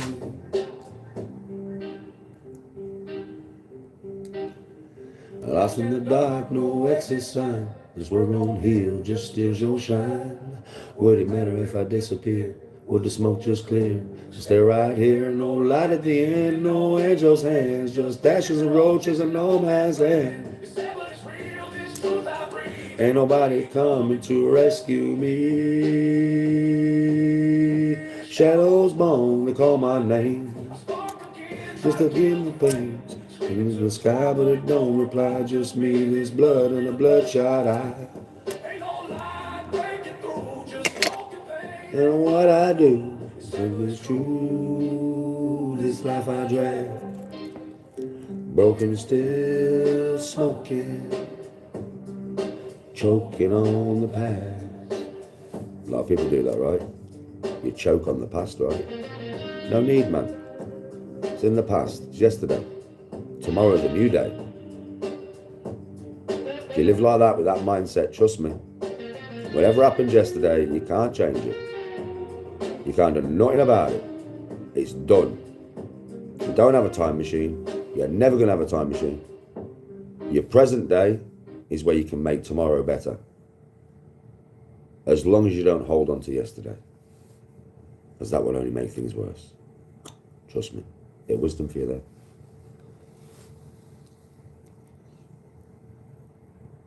Picture your perfect escape far away. Trophy chasers. Because I'm thinking of bringing my old channel back, bro. There'll be a lot of videos left on there. A lot. This channel will stay as a channel, just won't be monetized no more. Because I've got some good footage on it, right? But I'll probably end up running my old channel. There'll be a lot of footage on there that you guys have never seen. Loads, man, loads. I'm just gonna have to get through it with a fucking fine tooth comb, mate. It's gonna take me ages because there's loads on there. I went on there yesterday and had a look, man. It's like, Jesus fucking Christ, Danny, how many videos? Dad hasn't held his laptop across the room once. Well done, Dad. Mum's surprisingly colourful swear words are nowhere to be heard. And teenage son hasn't had a meltdown in ages. Just tranquil, rag-free digital destruction all weekend long. Even family dog is joining in. Wonder what he's watching. Better things start with better broadband. Join the Better Net.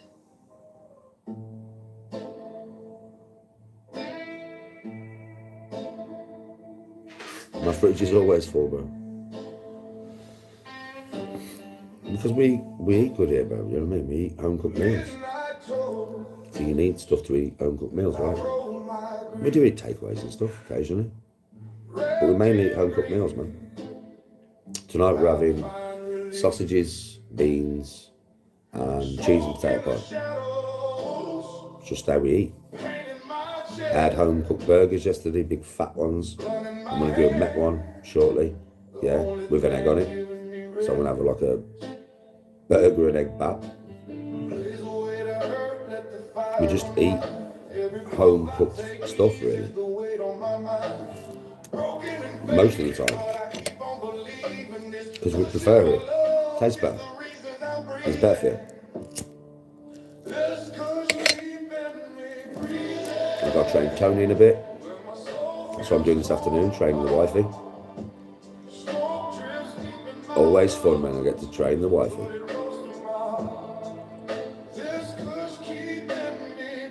Any bub? Any bub? Look for us training bub.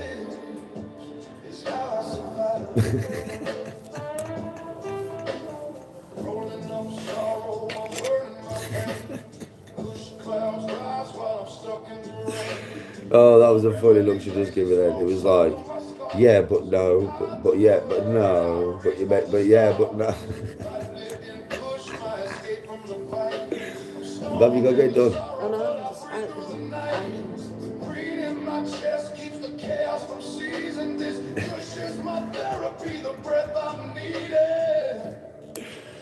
Oh man, fucking hell.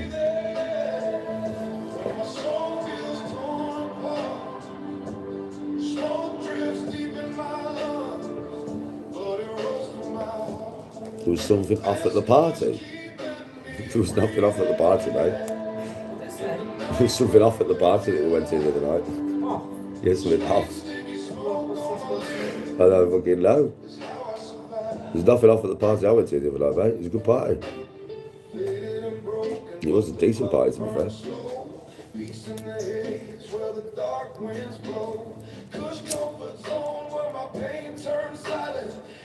The party was good, Ruth. It was good.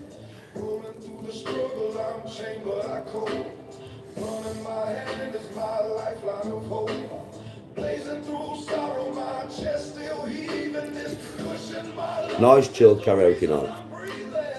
And I got some people up, you know, that would have never gone up. Carly, the birthday girl, yeah, she wouldn't have gone up and sung until she was like, Daddy, come on, man. I was like, alright, fuck it. Ethan's missus, Elle. Telling you, bro, she was nervous as fuck about getting up and singing Valerie. I didn't even know Valerie, but she was like, come on, Danny, man. I was like, oh yeah, fuck it, I'll go up with you and sing. The karaoke woman, she wanted me to sing with her. It was a good night. It was good fun. I don't normally sing on karaoke's and that, but it got everybody in the mood to start singing. You know what I mean? So that's why I did it. Got everybody in the mood to start singing. Fucking loads of people started singing then.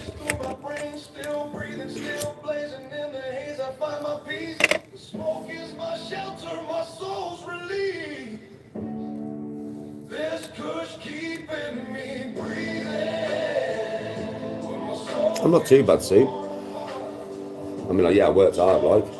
But I'm not too bad. I'm aching a bit, yeah, but I'm not too bad.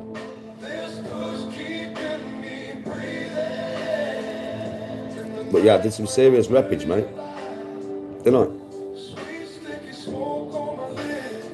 It's funny, you know, Sue, because a lot of people, do you know what they say to me, Super? They say this all the time to me, yeah? You're weak. You're only pressing 50k above your head. Yeah, but I'm doing a hell of a lot of reps, like I could do more than 50k. I'm just doing 50k for reps. You know what I mean? It's like, you're weak. I'm like, okay, I'm weak, am I? I'm weak. So how many reps I've just done? Bro, it's mad, isn't it, Sue? Like last night, bro, that was just non-stop. Just how many reps did I do, bro? How many? With weight. Not with a heavy weight, but with weight. It's like side lateral raises, bro. You know how strict I do them fuckers with them 10k dumbbells, right? What do I do? Like 50? Usually first set between 40 and 50. Slow, control to fuck. It's like I don't think people lift. I don't think they lift, you know, bro.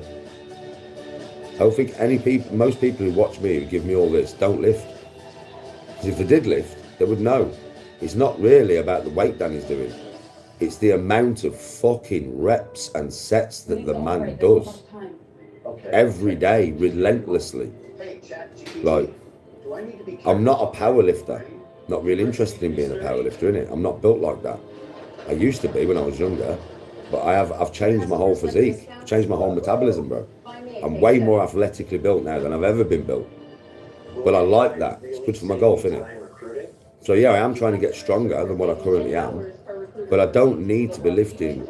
Like I said, you know when I did that training thing at the gym, right? I wanted to see how heavy I could go for those exercises on that day. Just wanted to see how heavy I could go. Nothing to do with ego. I just wanted to see how heavy I could actually go. Right, just to test myself. First day back at the gym for over a couple of years, bro. I ain't been to the gym for over 2 years, you know this. I don't normally train like that though. If I go to the gym for the first time and I do chest, yeah, I'll be happy if I get 35 key dumbbells for reps. I'll be happy. It's my first chest session back, man. But then I'll just increase from there. Do you know what I mean? It's one of those ones, bro. It's like when you watch me train normally. Yeah, I do end up on 2 to 4 reps. Well, usually I want 4 to 6. But on the day, man, I might get that weight and think, fuck me, I can only do 2 to 4 reps. But that'll be my last set, bro. So it'll be kind of like 4 sets building up to that. With a hell of a lot of reps. That's how I normally train. That's how I've always trained, really. That's how I will train when I go back to the gym. But yeah, I'm going to start on a less level of strength than what I used to have. Because I'm not as big. I'm not as heavy. I don't weigh as much. I'm not as young. I ain't trained like that for a long, long time. Do you know what I mean? I've been training at home. So, you know, I haven't even got I've got a bench, but you know how often I can bench press? Hardly ever. Because unless Liam's here, or Ethan's here, yeah, I can't, I have to get them to pass the bar to me. You get what I mean? Because Tony can't do it. And I can't lay on the bench with the fucking 50 key bar here and then lift the 50 key bar to there. I ain't that fucking strong. Do you know what I mean? I could have effectively maybe rolled it up, which I've tried to do before, but that is not good. Because if I reach failure, I'm going to rock it from side to side. Do you know what I mean? Yeah? So I do press ups, man. Pull ups, lats. You know, lats, I have to do that. Yeah, the only reason I've still got some lats, I can only do pull-ups when I'm running. So when I'm running and I see a tree that I know I can do, I'll do pull-ups, right? Other than that, do you know how I do them? Mind, muscle only, like this. Like that. That's how I do my lats at home. That's the only way I can do them. I literally do this. No weight, I've got no way of doing it. So I do this. This is the only way I can do lats at home. Just by me tensing and trying to force blood into my lats, man. Legs, I can only do 50 key squats. And I only do that when it's decent weather outside because it's 50 key on the bar. So I go outside in the front garden, that's why I do squats on the front garden, yeah? Because in here, obviously, it's 50 key on my shoulders. So I tend to want to go to failure with it. But when I've gone to failure, I might not be able to get it back up and over, even though it's only 50 key. Because I've fucking exhausted my body to fuck. So I drop it off the back of my back. And I can't do that in here. I'll break my floor. So I do it outside in the front garden. But I don't do it when it's soaked. Because the weights just sink into the garden. And I leave big fucking holes in my front garden. She hates it. She gets mad at me. So I'm very limited to what I can do here.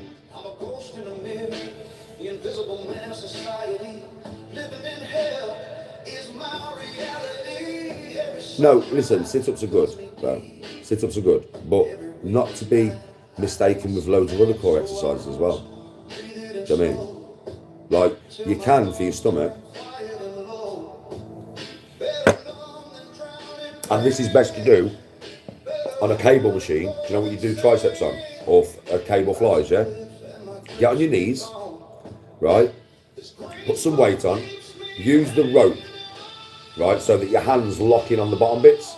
Push your hands together. Push your hands together. Put them on your forehead. And hold the weight there. And hold your body rigid as fuck. And then from there, just crunch, bro. And try and get your head to touch the fucking floor. Oh, watch the strain that puts through your midsection, bro. Oh, that's so good. It is so good. It's so good. Yeah, it really does fuck your midsection up. And plank. Plank's good for your midsection, bro, as well as sit-ups. But when you're doing sit-ups, twist. Don't just do up and down ones.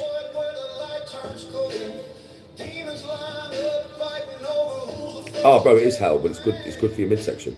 It's very good for your midsection, bro.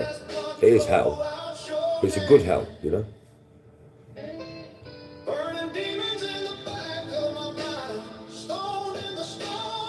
Oh yeah, Soup, I am one of them dudes at work, yeah. I go all day. Fucking non-stop, bruv. No joke. Just like a steam train, bruv. Like a steam train, bruv. Like, there's no gas neither. It's mad. I'm telling you. Because you know what it is? I treat it as a hit workout. If I go to work and I've got work to do, I can't go to work and I can't, right, ER Super, I will quit a job if I go to work and I'm stood there doing nothing. But I can't do it. I can't do it. You brought me to work, you pay me to do nothing. I'll just walk out, bruv. And maybe suffer it for 2 days. But I'll know the routine of the workplace within 2 days. And if I'm stood there for fucking hour after hour of doing nothing, bro, I'm bored. I'm fucking bored. I can't do it. You keep me busy, though. You keep me grafting, yeah? And I fucking love it, mate. Absolutely love it. Because time just... Work goes like that, doesn't it? When you're working, bro, it goes like that. I used to work for... what's the place in Dudley that I used to work for? Nuttall's. I used to work for Nuttall's in Dudley years ago, right? It was a good job. And do you know why it was a good job? Because I used to build, you know, like fridges that you have in supermarkets and shops and stuff that have all your Coca-Cola and your milk and all that. You know, them fridges. I built them from scratch. No joke. Everything involved with building that fridge, I did a lot. That was my job. Right? I built it from scratch, bro. I had all my own workstation. It was massive, right? And it used to take roughly about just over 3 hours to build one. Yeah, just over. So I'd have 2 done a day and have the third one nearly finished. And I used to know the time. So, bro, I'd build one, yeah, get all my stuff ready to build the next one, dinner break. Go back after dinner break. I would have already had the stuff lined up and had the shelves there from the, you know, the bit of time I'd had before my dinner break when I finished the first one. So I'd lined up all my shelves and everything. I'd got everything that I needed, all my tools, all my fucking screws, all my equipment, all my glues and everything. I had it all lined up on my tables, right? Yeah. No word of a lie, bro. I'd do that next one quicker than the first one because I had everything lined up. And then the last bit of the day, I'd start building the third one. I'd go into work the next morning and finish building the third one. Yeah. And I knew from the times, bro. And it was wicked because it was like, they took so long to build. So intricate, so many different things go into them, like, you know what I mean? That it was wicked. Loved the job. I had a job assembling fucking, like, you know, like the back leg of kind of like some kind of, I don't even know what it was, some kind of JCB thing anyway. Yeah, with springs on it and bolts on it and stuff. But it was quite intricate and there was 3 of us that did parts of it. Yeah, and then we passed it on to somebody else. I like that job. Because building, my job personally there was like 6 bolts, 1 leg, 1 spring, 1 little wheel, nut it on, turn, check, spin, put it on the weight gauge, then pass to the person next to me. Yeah, but it wasn't quite that fast because I was having to do the things. So I think it was, I don't know, I can't remember the exact time, but I saw it was like 10 minutes per one or some shit like that. Yeah, so fuck me, bro. Do 6, an hour's gone. Do 12, 2 hours gone. So I work things out at work. I always have. Do you know what I mean? I swear, I always have, bro. Working, unloading vans. I love unloading vans. It's one of my favourite jobs. You think, what? You like unloading vans? I fucking love it, bro. You send me in there, you park that van there and say, Danny, that needs to be unloaded. Right, boys, come on. Well, I'm like a whirlwind. I'm telling you, bro, I'm dripping with sweat. But it doesn't make no difference. I ain't out of breath. I'm not out of breath. You know what my breathing's like, right? I'm fucking, this is a hit workout right now. I'm getting paid to train, man. I'm getting paid to train. Come on, pay me. I love that kind of shit, bro. I just can't do jobs. One of the worst jobs I've done was only a few years ago, really. When it babbed that place, man. I went and worked there, bro. You had 11 minutes through the whole shift. 11 minutes, right? Clock out and clock in to use the toilet. Remember that, Bab? I had a 20-minute dinner break, but I had to clock out. The clock out machine was there. To go out the door was there. Right, bro, I didn't even have time to eat. And do you know all I was doing? I was fucking stood on a press, bro. I was putting this plastic thing in, pressing a button. 12 minutes later, it popped out. I put it to the side. Put the plastic thing in, press a button. 12 minutes, pop out. Wasn't allowed to sit down. Wasn't allowed to have no drinks at my workstation. Wasn't allowed to read a book. Wasn't even allowed to look on my phone. You expect me, bro, I'm not joking. I went to work there, but do you know when I went to work there? And I'm saying hello to people when I'm walking in. They are miserable, bro. Like, just miserable, bruv. That was by Merrill, that job. I mean, so miserable, bruv. And I wondered why. And fucking I lasted 2 days. I walked out after 2 days. I was like, I ain't doing this shit. There's no way. I need to eat and shit. I ain't doing this. Worst job ever, that. Well, not the worst job. I've done worse jobs.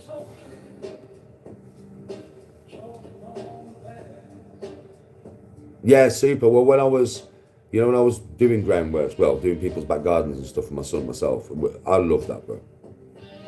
Out in the open, just digging away.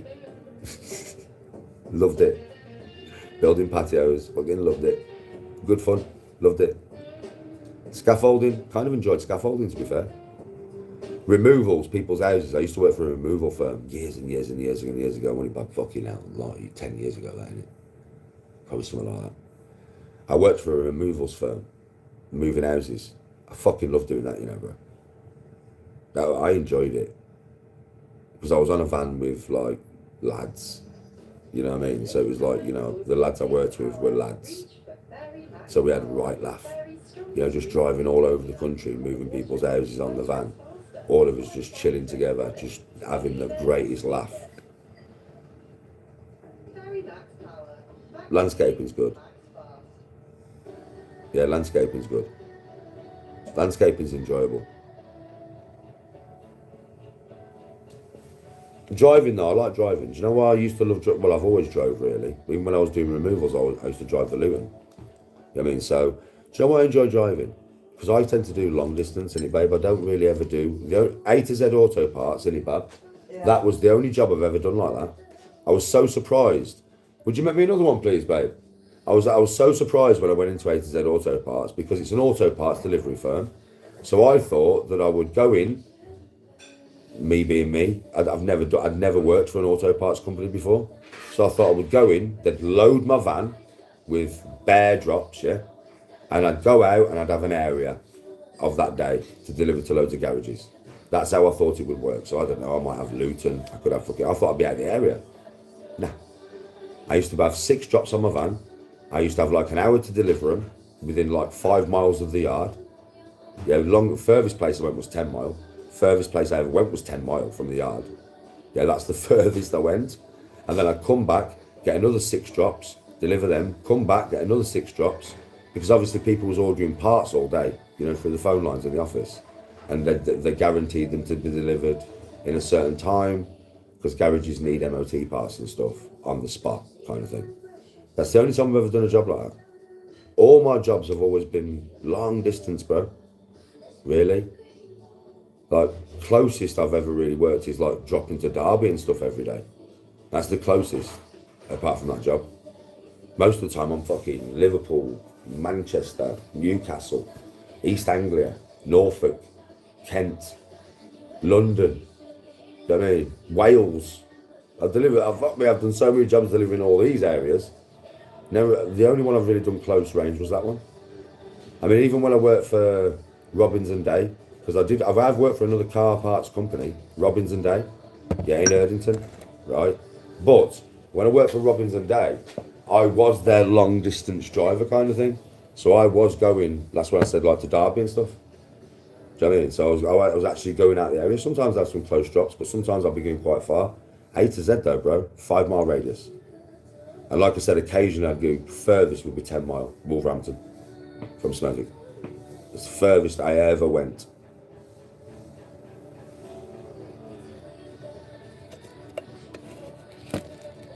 Do a YouTube landscaping company.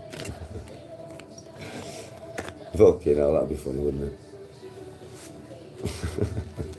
Danny's landscaping. Nah, the trolls would harass the customers, bro, wouldn't they? You know they would. It'd be a good idea if I didn't have so many trolls willing to harass customers, but you know they would. They'd harass the fuck out of the customers, bro. You know this.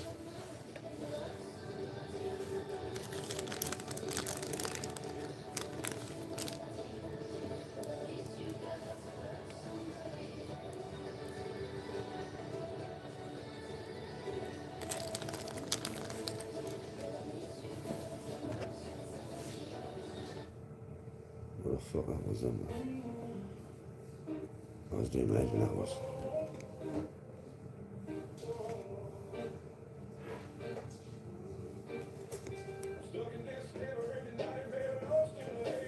There is something I could do. If I moved by the sea, I could start that business that I was talking about. That co-steering business, but first I've got to move by the sea, bro. I can't start that business without being by the sea. The sea is the integral part of the business. And that's if it's lawful to do so. What I would want to do. I could start that business, bro. And I reckon I'd earn a fortune.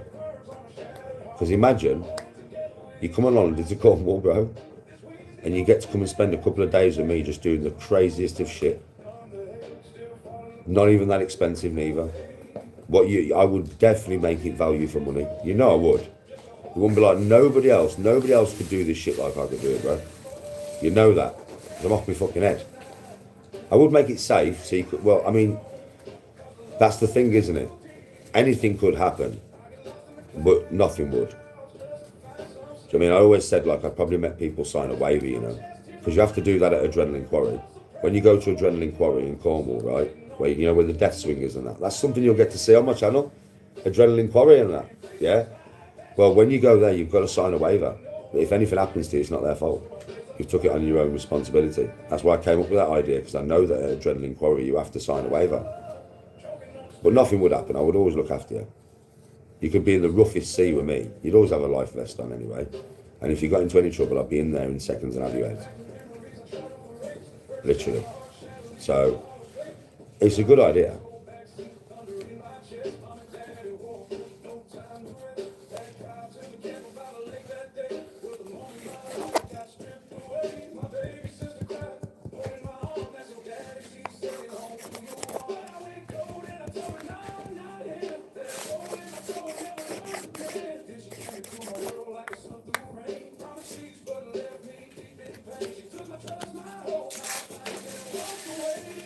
All good ideas. They are all good ideas. All good ideas. I'm great.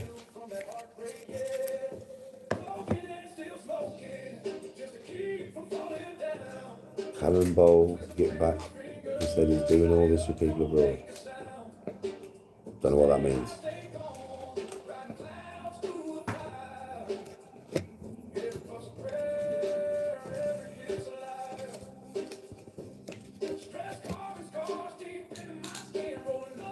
Just retire with your wife to Tenerife and live happily ever after.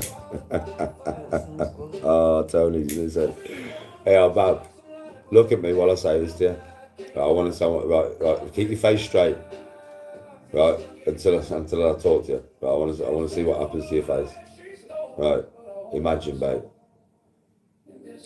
in 4 months' time, I surprise you and I say, Bab, I've got enough money to move to Tenerife. Right, Bab, you get to go and live in the greenhouse apartment I get as well. Long lease, 3 years. Yeah, you lay there by the pool every day. You know what I mean? I'll bring you a cocktail. Right? You know what I mean? Then we go for a seafood platter. When we on the down, Bob. I wish. Yeah, we get to Los Abrigos, Bob. We have a nice seafood platter. You know what I mean? We'll go back to his apartment. You know what I mean? Sit down. Get ourselves out, have a few cocktails, watch the moon and the stars, Bob. If only. One can be. Oh, her face, mate. Like, I was just like, oh, daddy, oh. It would be bliss, mate. It would be bliss. That would be amazing. Honestly, that would be amazing, man. Maybe one day. Maybe one day. I've got to work some fucking social media to make that happen though, mate. I'll tell you that now. If I ever get to the point, yeah, where I'm getting beer views. Beer! Do you know how that happens? It's not even beer, you know, it's not millions. It is, TikTok's different. So I can tell you the amount of views that makes this happen. On TikTok, 150,000 per video. My lives can kind of stay as they are, right? On YouTube, it is 20,000 views a video.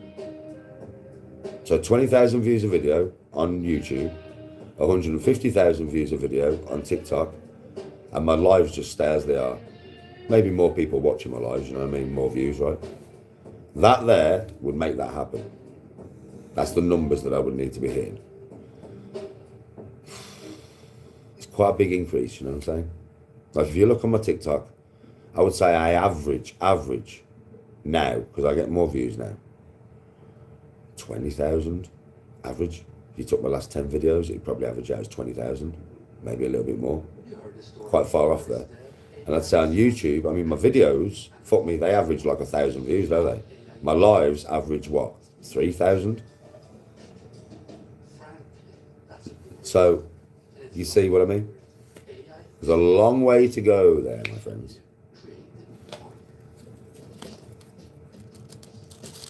Well, I'm thinking of going onto Facebook. I'm thinking about it. My name is Jesper Staffas. I work here at the Epidemic Sound and Music Department. And I've always been passionate about the magic moment where music and visuals just click. Hours. Window tinting. That help you find the perfect sound fast. Alright. Oh, yeah, TikToks. Oh. Listen, I'll tell you straight, Ruth and that. Are you surprised, Ruth? Let me ask you a question. Because you're the one I should ask this question to. Right. Ruth, are you surprised how quickly I've adapted to the point where I don't give a shit no more? It's mad, innit? How I just take that shit on TikTok. I don't give a fuck, do I, Ruth? It's mad. Because a few months ago, mate, it was proper stressing me out, wasn't it? And I've just developed a new shield, Ruth. Like a new shield when it comes to TikTok. Have you noticed that?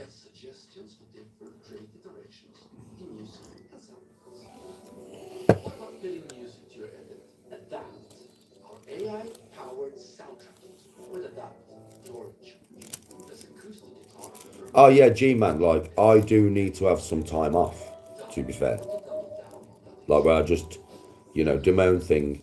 Maybe film lots of video footage while I'm out and about doing my own thing for a fucking week. But I do need to have a week off. I really, really do. But that's probably going to come in about a month and a half. If everything goes according to plan, in about a month and a half, I'll probably be taking a week off. A full week. I might, like I said, I'll film videos while I'm out and about. I might film videos during that week and then upload the videos. But as in live, I need some time off. It's very healthy to have time off, bro. But I've got to run for 6 weeks here. I know I have. I know my own schedule. I know what's going on in my life. I've got to run for 6 weeks. And within that 6 weeks, I've got to try and sort out my old channel, which is easier said than done, to be honest. So I've got quite a lot of shit cut out for me. There'll be days when you don't see me because I'm just busy on my fucking laptop. How is this different from other AI music generators? Well, most AI music generators are built to replace... Alfie, there's no point asking me because I'm not a bow expert, bro. I just am good with my own bows. Do you get what I mean? Like your first ever bow, you wouldn't want something with too much power. So no more than probably a £60 pull, I would say, for your first bow, because £60 is still a decent pull. So get a bow with £60 pull and just have that as your first bow. It's probably going to be enough for you, you know. And then just go up as you get better. But you can try. Let us know how it turns out. When you get like up to £100 pull bows, which is like my compound bow, yeah, that is some serious fucking power there, mate. And it takes quite a lot to strengthen your back muscles and stuff to be able to pull it. A lot of people sometimes, when I give them that bow to try and pull, they can't even pull it back, bruv. Any pain Pam, question is, babe, how many men can not pull my bow back? Loads. Loads. It's fucking hard. It's only the first half of the pull. After you get through the first half of it, the wheels take over. Yeah? But I'm telling you now, man, that first half of the pull, especially to pull it back fluid, is not as easy as what you would think. There's a lot of tension behind that string. A fucking awful lot. You don't want something that powerful to begin with. I mean, that fucking war bow, I've got that wooden Indian like war bow thing that I've got. That's a 60-pound pull. And that's quite easy to pull back. Do you know what I mean? It's not that hard. So it's easy to control.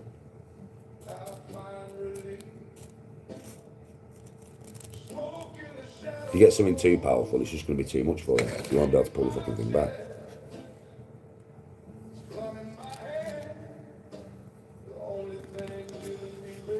Well, like I said, I've never done archery as a thing. I just know a little bit about my own bows and the pull.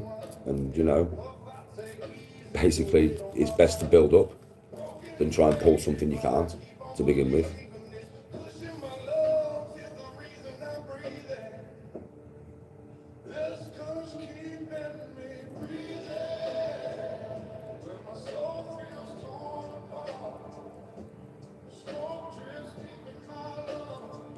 Life.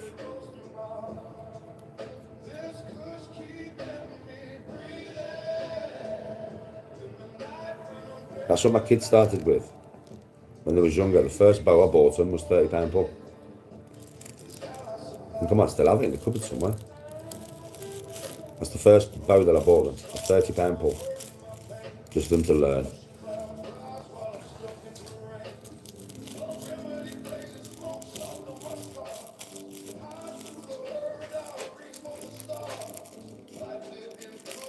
But with me, obviously, because I've been using it for years, and I haven't used it for a couple of years now, but I used to use it a lot, yeah? So the pull's easy for me. But believe me when I tell you it's not easy. A £100 pull is not easy, yeah? But it is for me, because I'm used to it. It's mine. It's like anything, it's like, you know, like my broadsword, my hand and a half sword, that's actually what it is, it's a hand and a half sword. We'll just call it a broadsword, right? Double-edged, quite a wide blade, right? Yeah? That, yeah, it is quite well weighted. It's not perfectly weighted. It has got a nice big fucking fat pommel on it, yeah? It is quite well weighted. But for any of you guys picked up that fucking sword, you would be like, it would feel so cumbersome. But do you know, like, if you started to use it, and this is everybody in chat, this is not just me, innit? This is the thing with all this kind of stuff, yeah? After you'd used it for a couple of months, it would feel way lighter to you because you developed muscles to use the thing. Do you know what I mean? Fuck me, after a year of using it on a regular basis, anybody, if you use it and you concentrate and you really put effort into learning the different move sets with a sword, right, proper ripousses and stuff like that, yeah, and you actually learn, and you take your time, blocks and parries, footwork, right, it's all very basic to begin with, right, but then basic things when you become fluid with them, it's mad, I swear to God, because if you can remember back to your first day, when you picked it up and you was like, what the fuck, do you know what I mean, this feels so fucking weird, like you can't even fucking swing it properly, but a year later, it's like part of your fucking arm. Same with the bow, innit? When I can't remember the first time I pulled that fucking string back to fire that, but I guarantee you, the first time I pulled it back, it was awkward as fuck. Couldn't fire it straight, couldn't even get it back properly, blah, blah, blah. After years of using it though, it's just like bang, it just becomes natural. It's like riding a bike. And that's everybody in chat. And that's everything you want to choose to try in life. It's like golf. First time you try and hit a golf ball, you might hit the golf ball, but you ain't hitting it like I hit it. Yeah? But after a year of practicing, you're going to be hitting the golf ball sweet. I think that's, for me, I would say that is, with anything really, anything that I've ever found in life, a year of doing it all the time will get you very good at it. If you do it all the time and you dedicate your time to getting better, not just doing it, just actually dedicate your time. 1 year and you will be so much better at it. So you'll be so good at it. And that's everybody in chat. It's not just me, that's everybody in chat. And me. As you get older though, it takes a bit longer sometimes. Because you've got youth on your side.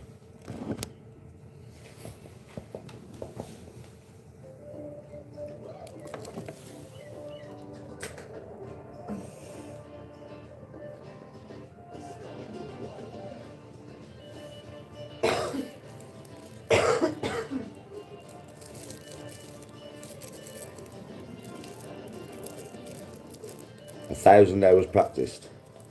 Yeah, probably. Probably agree with you there. I would actually probably agree with you. That would be a good benchmark, that. 1,000 hours. Thinking about it, yeah, it's a good benchmark. How many hours in a year? How many hours a day would it be for 1,000 then? Well, 365 days in the year, so it's not half as many, is it? 3 hours. 3 hours a day. I agree with that. I reckon 3 hours a day would be a really good benchmark.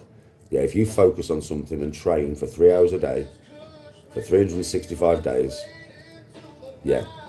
I don't know about master it, but you'd get to a mastery level, I reckon.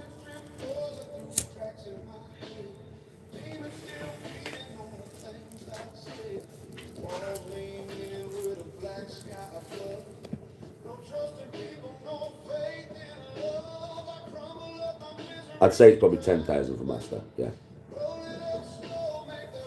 I would say 1,000 to get to a point where you are very good and could potentially put the other 9,000 in and become a master. But I think the first 1,000 would get you to a place where then you could start to accelerate to much greater heights. But I think that first 1,000 is probably just going to get to that point. You get what I mean? And then it's if you're going to put the other 9,000 in, then yeah, probably I would imagine that's how it is, yeah. Because I don't think you can get to master in a year. It'd take 10 years, wouldn't it? Think about it. I think so. To get to a master of anything would take 10 years, I think. At 3 hours a day. Yeah, first 1,000 to break the mould. Yeah, I reckon, Reese.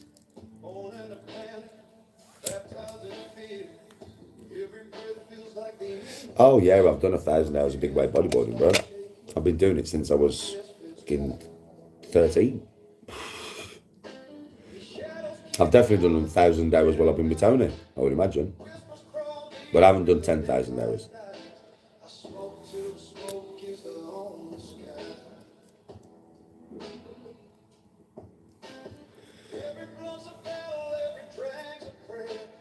But bodyboarding is one of them things. I mean, on a holiday of 2 weeks, I will probably spend 3 hours in the water a day. Yeah. So I'm probably going to do between 40 and 50 hours. Yeah. I've been doing that since I was young, but only once or twice a year. Innit? That's the thing to get to a master. I don't think you can have breaks of a year of doing something to get to a master. It's not possible, is it? I'd have to be in the water every fucking day.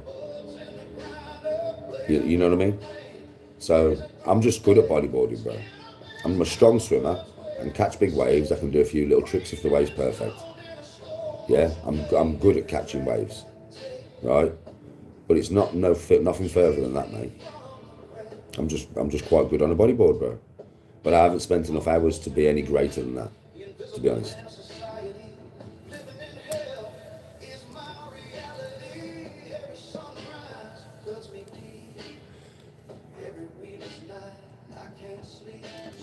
Oh yeah, and the wave consistency, bro.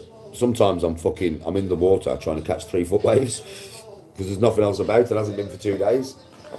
Seriously, bro, I'm just like, fucking 2 days, bro. There's been nothing. And I'm like, fuck it, I've got to go in the water. I've been for 3 foot waves, but I don't care. I've got to get in the water. I've got to fucking get on my board. You know what I mean? It's a bitch, that's the way of the sea, isn't it? You know what I mean? But you can always practice stuff.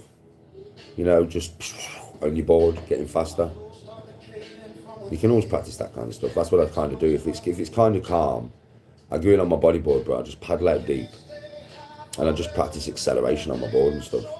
turning quick on my board, you know, like 180, accelerating, turning my board 180, and then just, you know, sitting up on my board, chilling, do that kind of stuff. Fuck me, I have not been bodyboarding now for 3 years, 2 years, 2 years, 2 years. When did we do a mark? 2 years ago. Is it 2 years or is it 3 years? Nearly 3 years. Fucking hell, it's nearly 3 years. I have not been on my boards. Fuck me, they have been upstairs, man, in my board case for 3 fucking years, man, nearly. I bet they're gathering dust. It'll be 3 years in July, won't it? Fuck me, it'll be 3 years in July, yeah. So I'm not going till next year. So by the time I go, it's going to be 4 fucking years. 4 years, bruv, since I've been on my board. Oh, I'm going to be dodgy. I didn't even think about it like that. Would have been 4 years, bro. It's going to be a dodgy experience for the first few days, isn't it? I'm going to get crashed out and wiped out and everything. It's going to be funny as fuck. James is good. I speak to him on WhatsApp, bro. I train him still sometimes. Sometimes he'll come round and just ask me to whop some training through him, like. Yeah, time flies, Bill. Jesus Christ, I can't believe it's been that long since I've been in fucking Fistral Beach Ocean. I can't believe it, bro. I feel bad. I feel bad. I feel bad for my equipment. Fucking hell. It's all upstairs gathering dust. He's still boxing sometimes, yeah. On and off, on and off.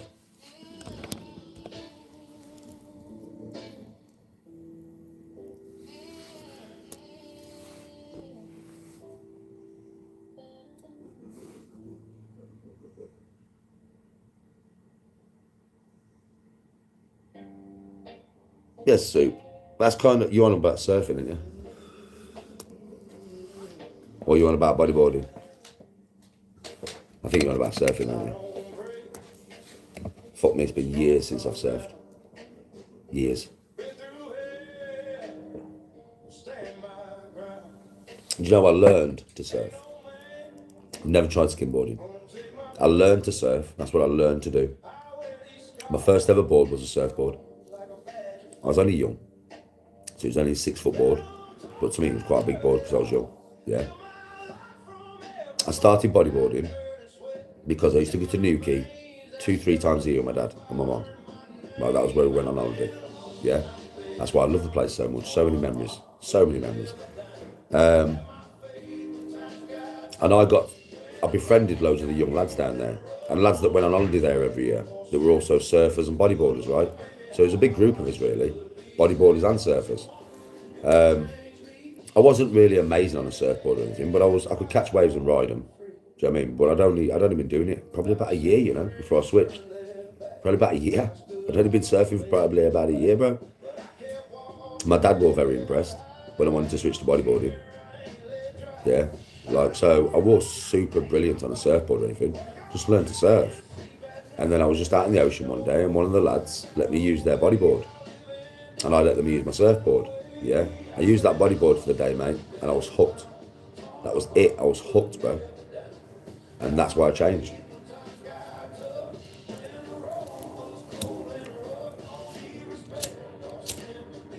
The Belgian Malinois or whatever they're called. I watch them on things. They need so much fucking training, don't they? Them dogs have more energy than energy was created. Ain't they? They're just them fucking dogs, man. They fucking jump up fucking massive fucking hills and all sorts, bro. They're mental, them dogs. Fun, but mental and constantly on it. You cannot have it as a couch dog. That dog ain't going to be happy laying on that couch, mate.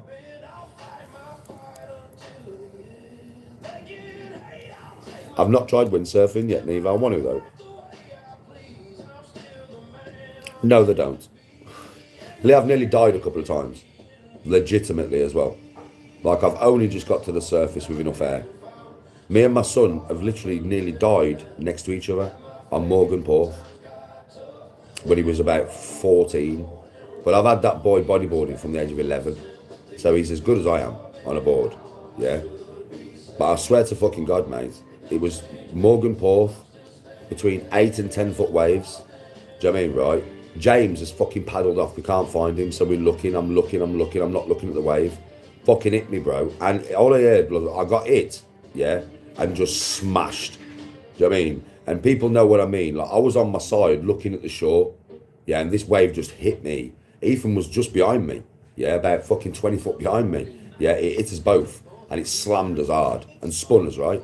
We come up, and as I come up for air, bear in mind, I hadn't took no breath of air because I didn't even see it coming, right? As I come up for air, I took a breath of air, and all I heard was Ethan go, "Dad, again." That's all I heard, right? Something like that, yeah? I looked, and another wave hit me, slammed me again.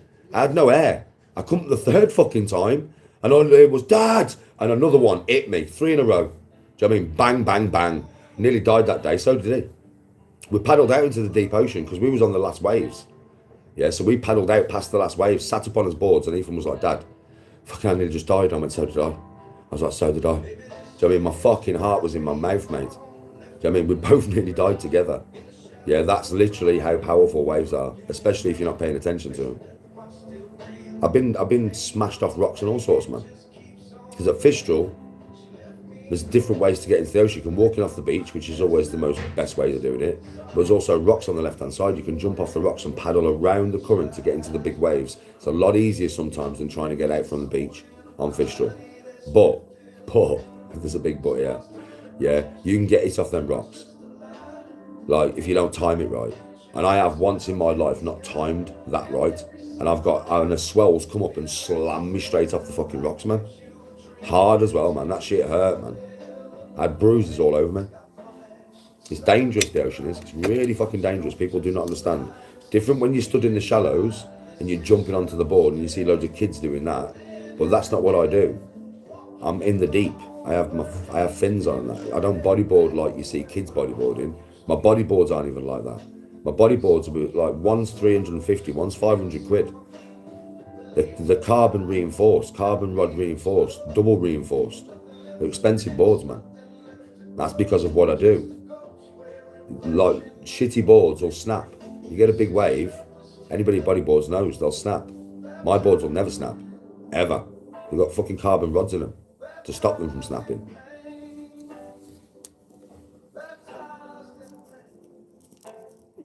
Well, on Tenerife with surfing, I'll be honest with you, there isn't really any opportunity. There was some decent waves in Tenerife this time when I was there because the weather was a bit rough. But they break way too close to the shore. There's nothing really you can do with them. They break too close to the shore. The ones that are further out, though, that don't really break, are ideal for windsurfing and kite surfing. Oh my fucking God, bruv. What I see them people do is unreal, bro. They come 30 foot off the fucking ocean, man. And I know people are like, bollocks. I'm fucking not gassing with you. These fucking kite surfers, mate, they come 30 foot off the fucking ocean. 30 foot.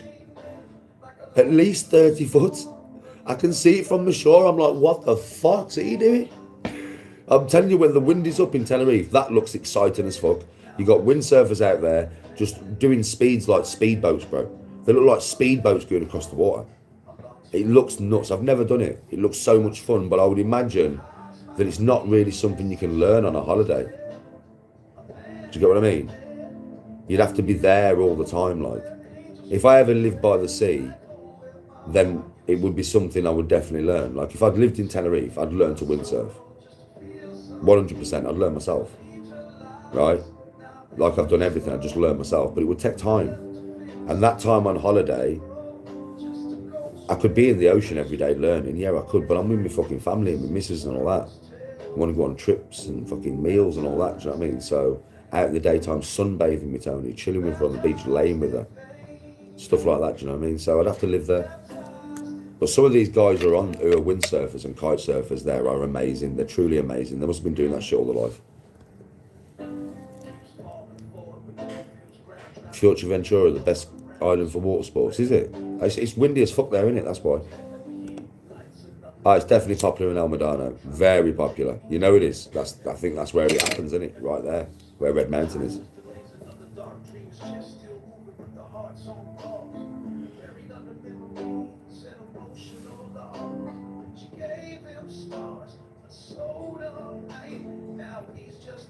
Yeah, well, listen, surfing is not as hard as what it looks. It is when you get onto a small board. So the smaller the board, the harder it is. Seriously. Right, my mate rides a 5'11". So it's my height, basically, yeah. Bruh, that's that, like, my other mate has a big board, yeah? If you're on a big board, it's quite easy to do, you know. You learn from going from your knees to your feet. So basically, you just catch the wave, prop up onto your knees, stand up on your feet. And you got a lot of buoyancy and a lot of stability on a big board. So, I mean, I haven't surfed for years. Give me a couple of hours on a big board, bro, and I'll be surfing again. Not a problem. Put me on one of them fucking small boards, though, bro. My mate Ollie, yeah, the guy who went to Australia on a bike, yeah, he's back in England now. So my mate Ollie, yeah, rode to Australia on a bike. Elliot, Ollie.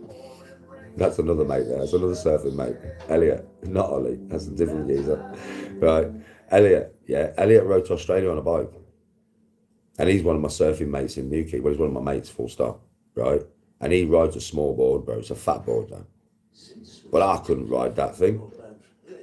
There's no way.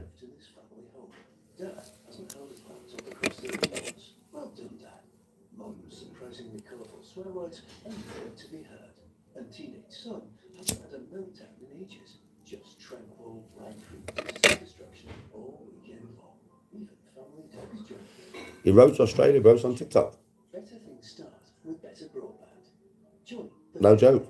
He rode to Australia. Obviously, he got boats and stuff when he had to. But he rode from England to Australia, bro. No joke, 10,000 miles. That's how many miles he did on his bike. It's all on TikTok, bro. You can watch his journey. Sharing thoughts feels easy. When we're all moving. If you all want to watch his journey, I will make sure we're all on the same. but he didn't. Obviously, he got boats and stuff when he had to. Here to think better. Learn more of a lot. But bro, fucking hell, if you want to watch his journey, I can tell you his name on TikTok. You can go and sign into his TikTok and watch him. Bro, you can watch him do it. Literally watch him do it, bro. He documented the lot. He did ride to Australia. Obviously, you can't ride all the way to Australia. You've got to get on boats and stuff to go over water and stuff like that. But he rode on the land that he could ride on. He rode from here to Australia, bro. He did it fucking last year. I don't know him fuck all. Literally nothing.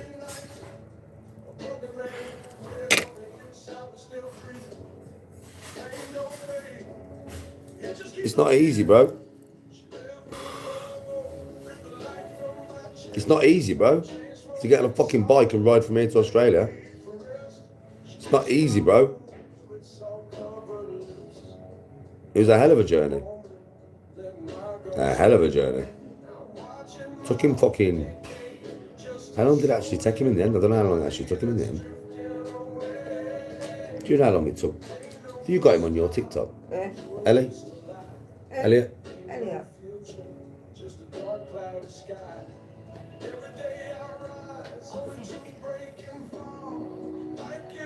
No, he didn't get paid to do it. He saved all the money himself to do it. He just wanted to do it. He rode all the way around Australia as well when he was there. He didn't just stop riding when he got to Australia. He rode all the way around Australia and then got a plane back. Right adventure, mate. Fucking hell. You see him in fucking vast mountain ranges and all sorts. Yeah, it was just something he set himself as a challenge. Yeah, it is cool, and he didn't get paid to do it. He just wanted to do it, saved the money, got the bike. The bike was a mad bike, yeah, and just fucking went and did it.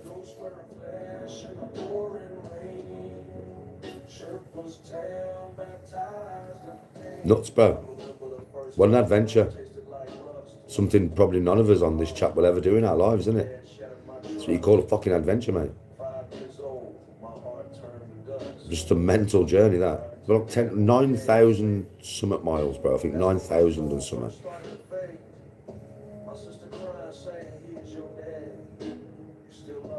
If I ever did a stream yard, bro, it would be with my mods.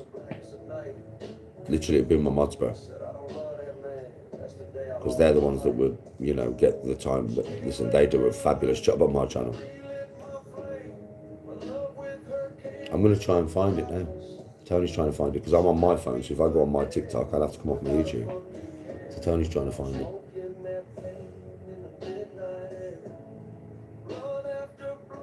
It's Biker L, isn't it? Yeah, it's Biker L. Biker Ellie. It is, it's Biker Ellie. Yeah, I'll pass it in, I'll better find it.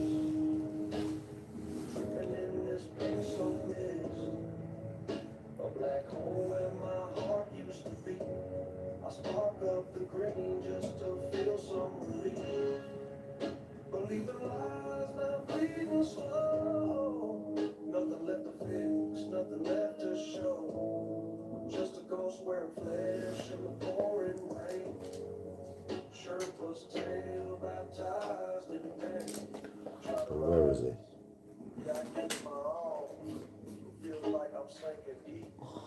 It's mad because one of the posts is mine. The top post is mine. Let's see if I can get it from here though. Yeah, look. Check this out. It's never about being like the others. That's his One day journey. you're going to see it. That happiness was always about the discovery, the hope, the listening to your heart. Part 2, the setup I'm using for Australia. So for the front of the bike, I bought some Rock Bros pannier bags, completely waterproof, 10 Yeah. to 12 litres in capacity, so plenty of room. For the So I should have it on here. Oxford handlebar bag, the 9 litres in capacity. They open from both ends, so you can slip things in and out quite easily. I've also added some feed bags or water bottle holders, either or. Well, what is it? So for the frame, I didn't go too crazy because I need room for water. So I ordered a bag from Decathlon. At the minute, I'm using it for my chains and my puncture kits, stuff like that. Really handy. I can also put food in there on the go if I need to. What do you think? Just put And it then in up top, comments. I'm using a hard case Rock Bros bag. I'm using it at the minute for battery packs, wires, phone, stuff like that. So it's really handy. Somebody might Back pin end these of the things, bike, yeah. I ordered a 3-in-1 set from Rhino Walk. Again, it's completely waterproof. The side bags are 22 litres, and on top I think it's 31. So there's plenty of room for all my stuff. They also click together, so nothing's flying about. So Ah, now the Bike bike Packarelli, there storage it is is. sorted. I've just got to try and fit. Right. Found him. Bike Packarelli, his name is. Can you see that? Bike Packer L. He's got 21,000 followers. Bike Packer E-double-L. Bike, capital B, I-K-E, capital P, A-C-K-E-R, capital E, capital L, capital L. And you'll be able to see his whole journey. It's all documented on here. There's fucking hundreds of videos, man. He went on a right fucking journey, mate. I mean, if I just show you all his fucking journey, oh look, this is his whole journey, man. Like, I ain't joking, he documented the whole fucking lot, mate.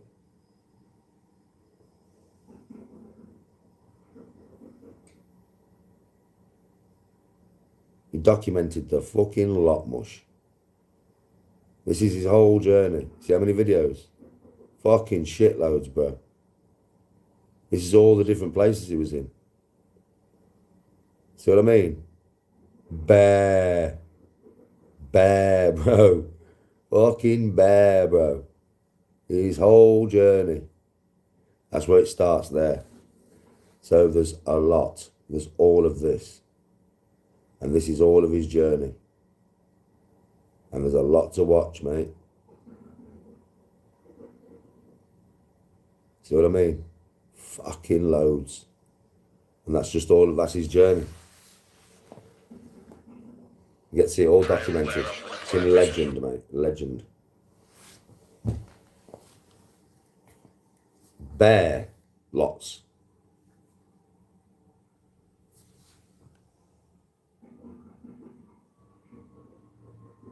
No way, Dynamite. I didn't see it now.